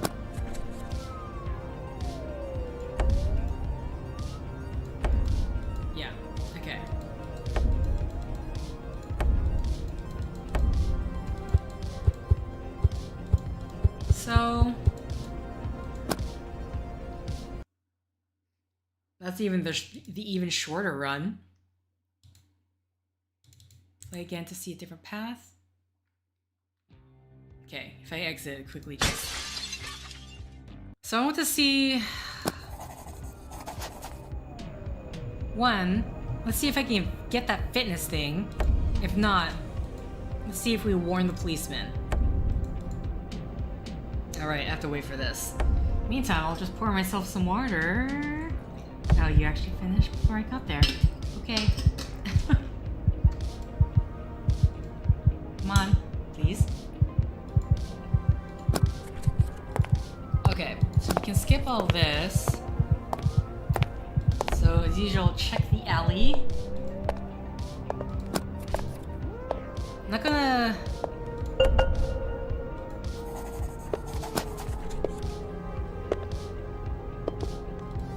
Okay.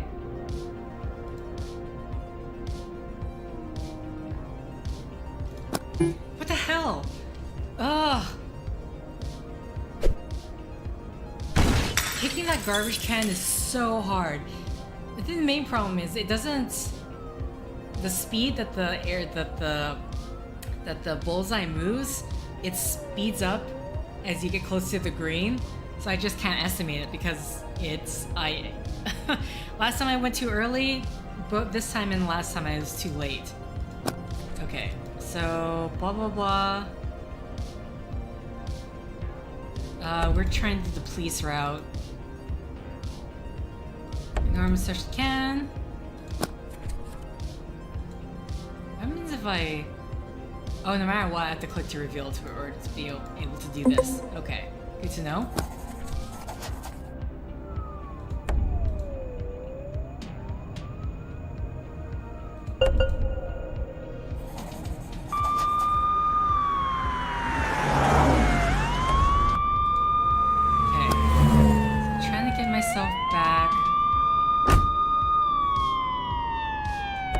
Stay quiet. The cop pushes you into the back seat.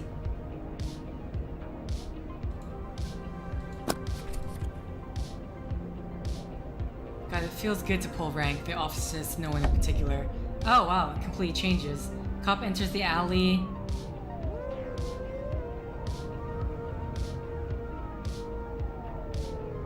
Is this new? The cop enters the alley, walking forward slowly with his right hand on his holstered pistol and the flash on the left.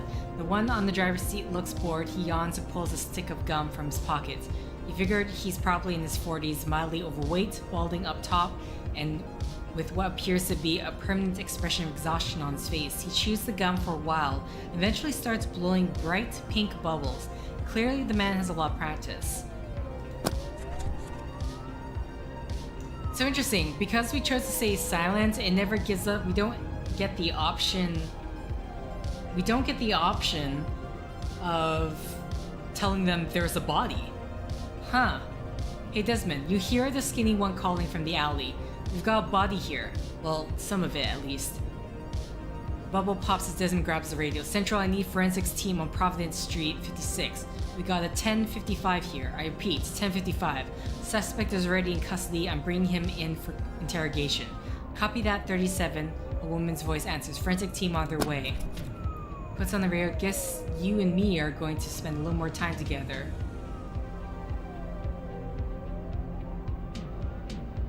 Let's say stay continued staying quiet. Cat's got your tongue, huh? He laughs. After a few seconds of waiting for a response, the cop just starts up the car with a confident smile resting on his face. Briefly mentions to his partner that he's taking you to the station. The young cop needs to wait. That's the same, okay? Bastard seems to be enjoying the situation. I mean, he thinks he's got the perpetrator. I mean, we don't know the truth, so he may very well be the perpetrator. So maybe he's hoping for promotion. How the hell did you get yourself into this mess? The cop drives fast. So let's see if I go the can't remember route again. Really can't remember. Watch the road. Shut up, he immediately screams in reply, dooming the both of you to crash. Okay, no matter what, it's a crash. The split second he takes to realize you're serious and turns his attention back to the road is far too late. He swerves to the right. He swerves to the right in desperate attempt to avoid the collision, and you can hear him screaming obscenities just before the car crashes against the truck rear, and everything goes black. So no matter what, you are taken... Okay.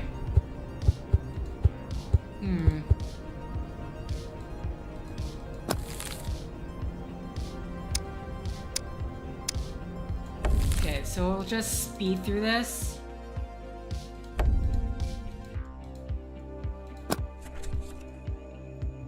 Continue. Click to reveal. Okay, it's one of these. Oh, this is a dream. Maybe, okay, this time let's try to enter. I will say this is just going to be the last run of this. I'm not going to try to find every option. The game is not expensive, so if you want, you can get it on Steam to see what the actual good ending is supposed to be. You find yourself standing in the middle of a dark hallway, if there is a good ending. I mean, if this is supposed to be Lovecraftian in a way, then there's no such thing as a good ending. So, as you start walking, you notice an ivy stand attached to you, connected by its narrow tube to your right. Oh wait, okay. We already saw this before. I failed you.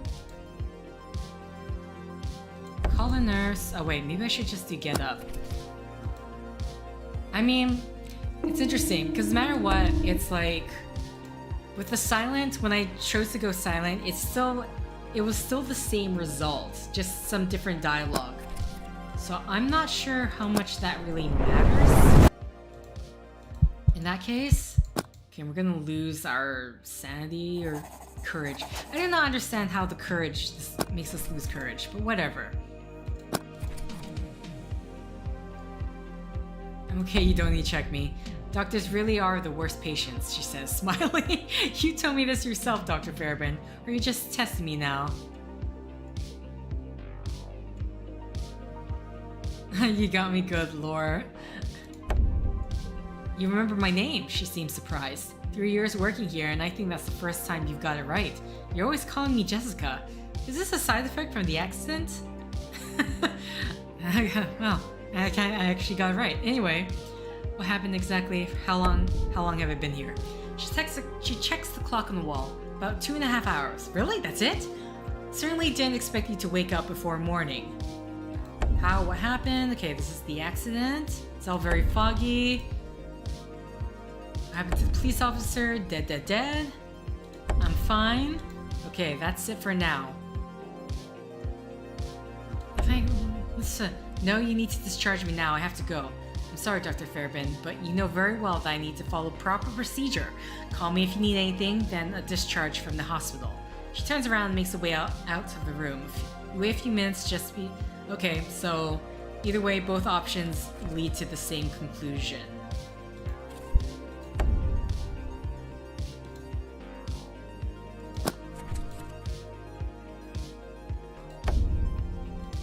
Okay.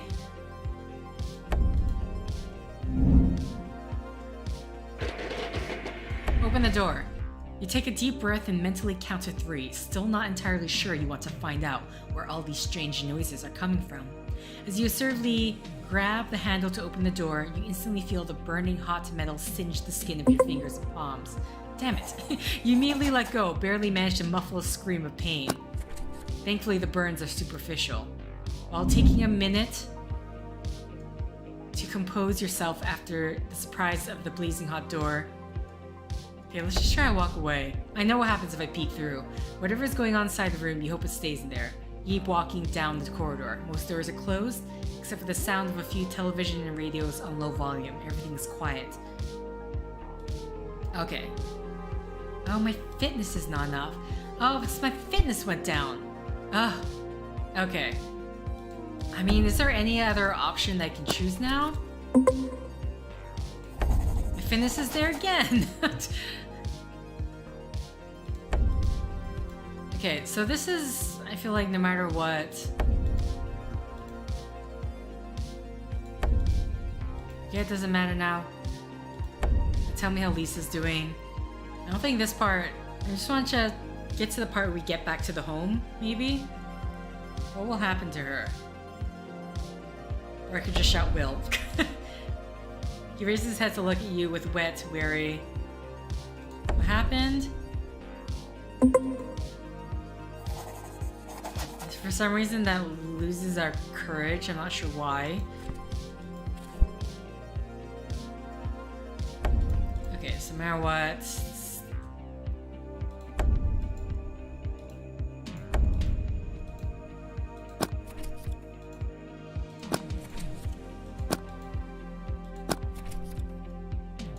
Okay, flashback. I'm just gonna skip. Skip. Gain the courage.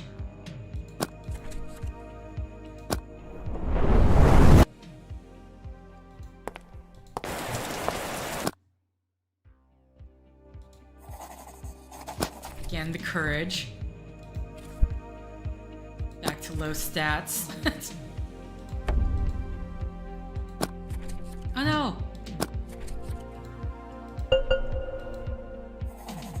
At the very least, let's raise up our sanity.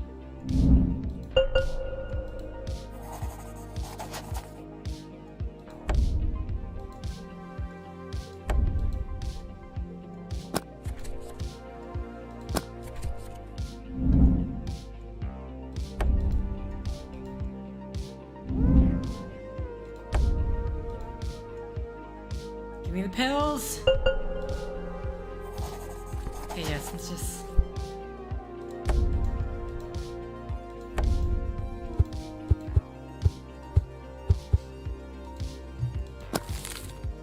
Okay. Curious to me thing. Well, like, what else can the subway possibly give us? This is not gonna give us anything. Okay, we're having a flashback. Time long ago. We're having a memory.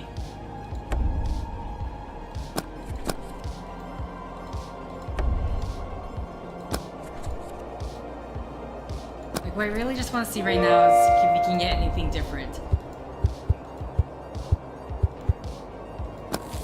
And hopefully with no more fitness tests, because I can never seem to get those.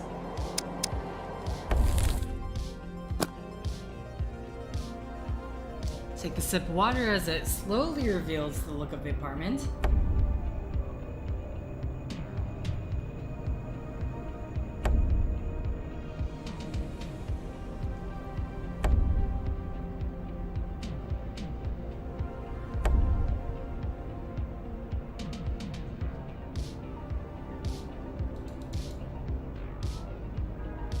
Next, and mist.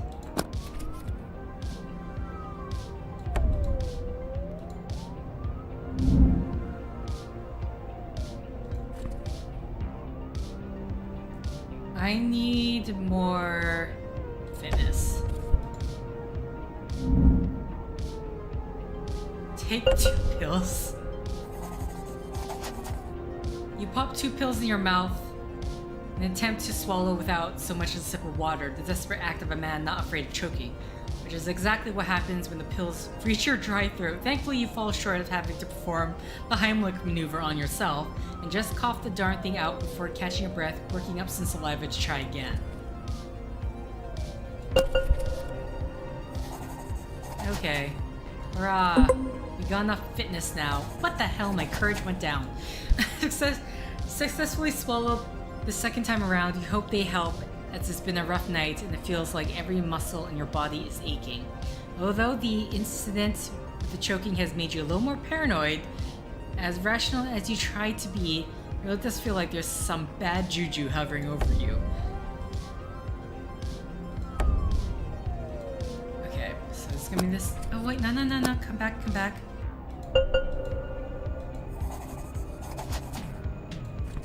We got a sanity up. So everything but our courage is doing...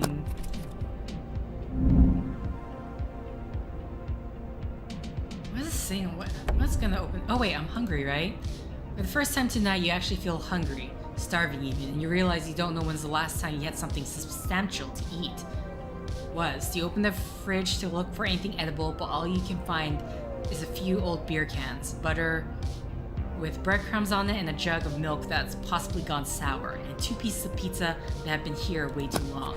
You start searching the cabinets nearby. They're full of bags of rice, canned beans, and dried noodles, but eventually you find a tin with some chocolate-topped butter cookies inside.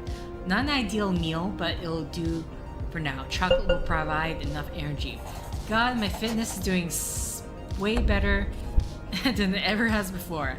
So when I fail those fitnesses, it'll be fine. You open the bedroom door and walk in. Okay, so I'm assuming before the bedroom's always the end result, so that means the other options are probably to either up fitness, sanity, or courage.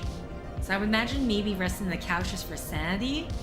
What if, I can't remember what happened when we checked the office. Or is that sanity? You open the bedroom door and walk in slowly. As you cautiously reach for the light switch... Okay, let's get up.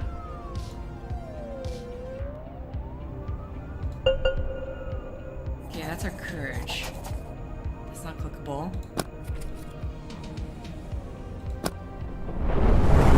Okay, is this the... Okay, we've already done this. It's a great thing, because I forgot we're gonna be losing sanity as we go along. Okay.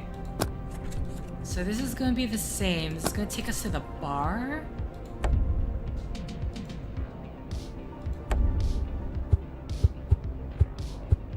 Alright. The office gives me money. What I would need that for is another thing altogether, but...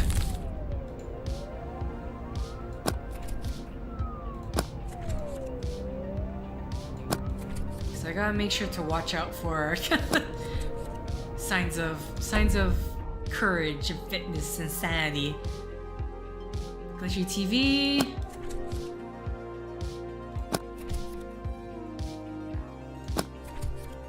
Okay, so we're back here.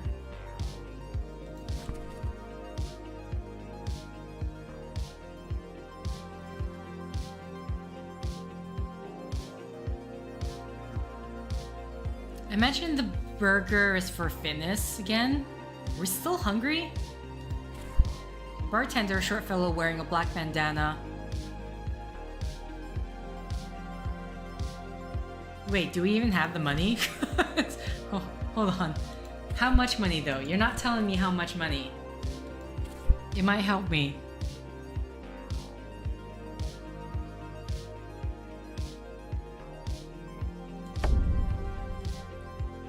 Kitchen's closed for now. All I got is peanuts. Get you something to drink.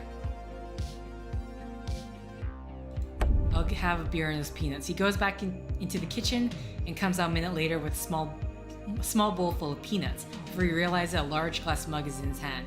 I don't care what kind of beer I don't care what kind of beer I filled this with. So as long as it's cold. Alrighty. After sipping the mug under the nearest tap and filling it to the brim with a foaming golden brew, he slides across the bar top over to you, leaving a wet trail behind.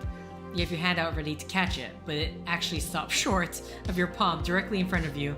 Even more impressively, he didn't spill a drop. The beer is incredibly cold, but you manage to take a few good gulps. Regardless, nothing like inhibiting your senses a little to make you feel more relaxed. Courage? Okay, liquid courage. Okay. I need the courage technically, so this is really good. He grants an affirmative with a short nod of his head and returns to cleaning. Doesn't seem to matter too much to him whether you appreciate the beer or not. You put down the mug and start looking around the bar. Okay. Catches your attention. Okay, this is about the body.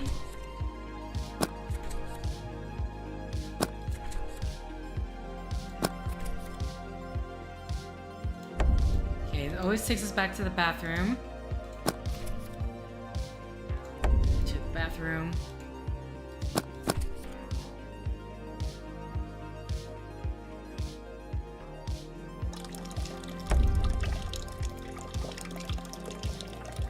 Okay, come on. If we can just get through this, please. I would love it.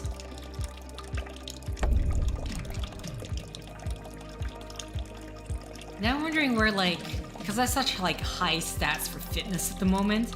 I mean, I don't know if it's high. I don't know what's the highest you can possibly go, but I'm curious what the fitness could get me. Mind you, my sheet, these papers are bloody. Okay. There goes my sanity.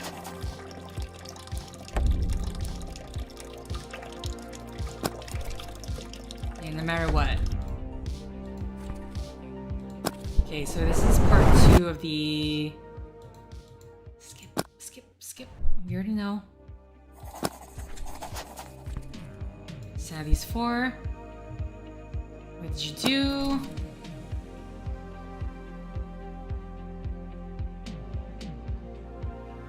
Last time I didn't go to the booths. You sit on the exact same place you were in the flashback, hoping to instigate your memory and remember something more.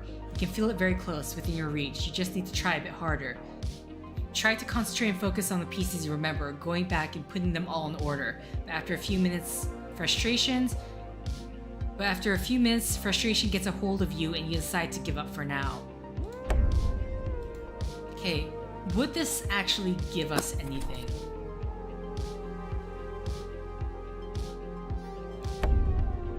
Scornful Scowl appears. Yeah, so it's just gonna be the same result. So it's kinda... Yeah, it's gonna be the same thing. Oh, that takes away my courage? Boo! Did it do that last time?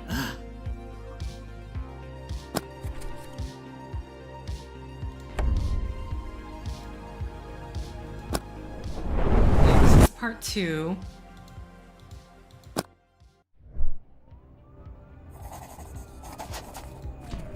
My sanity is so low. Piece of paper. So annoyed right now. So,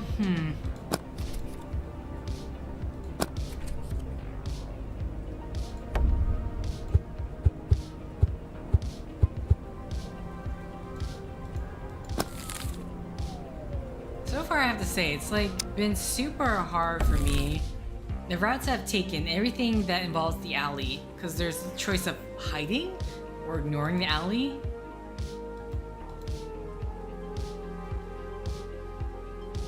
Walkway choices. Or just, yeah, so... Okay, here we go. This is my favorite aspect of this. What the... I hate this fitness thing. They purposely make it super hard. Like, you have to just get it right before it hits in.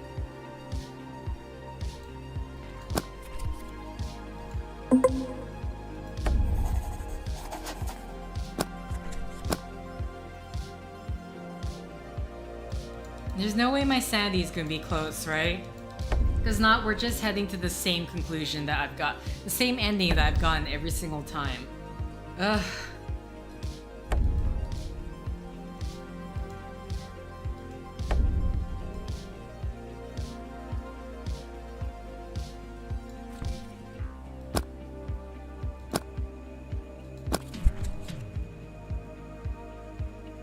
Yeah, not enough courage.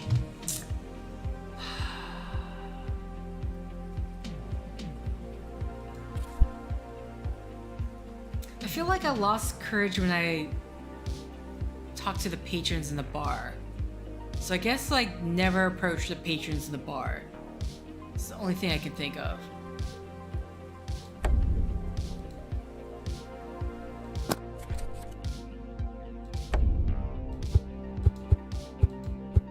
That I should, like, save to a point just to get an idea of what to do next. So yeah, I think with that, we're just gonna end the set here. At this point, I'm always getting to this one ending here. I literally just cannot seem to get any of the other endings. Well, I mean, there's only 3 altogether, but at least the route I've chosen, or I've never just been able to develop enough courage, or I keep losing courage. So it's just really knowing what choices you need to make. It's interesting. Some of the choices, no matter what route you go through, just leads to the same conclusion. And I don't know if some of them could like lose you some attributes or gain you some attributes depending on your choice. I think with the going to the patrons of the bar, no matter what, you always lose. I want to say that. So I feel like even when I still kept trying to talking to them, I don't know, maybe, I have no idea. But yeah, so either way, thank you for liking if you liked. Thank you for commenting if you commented. Thank you for subscribing if you subscribed. Thank you for favoriting if you favorited. Thank you for simply clicking on this video as Richard here is going to lose his son once again. Hurrah! Until next time, guys. See ya!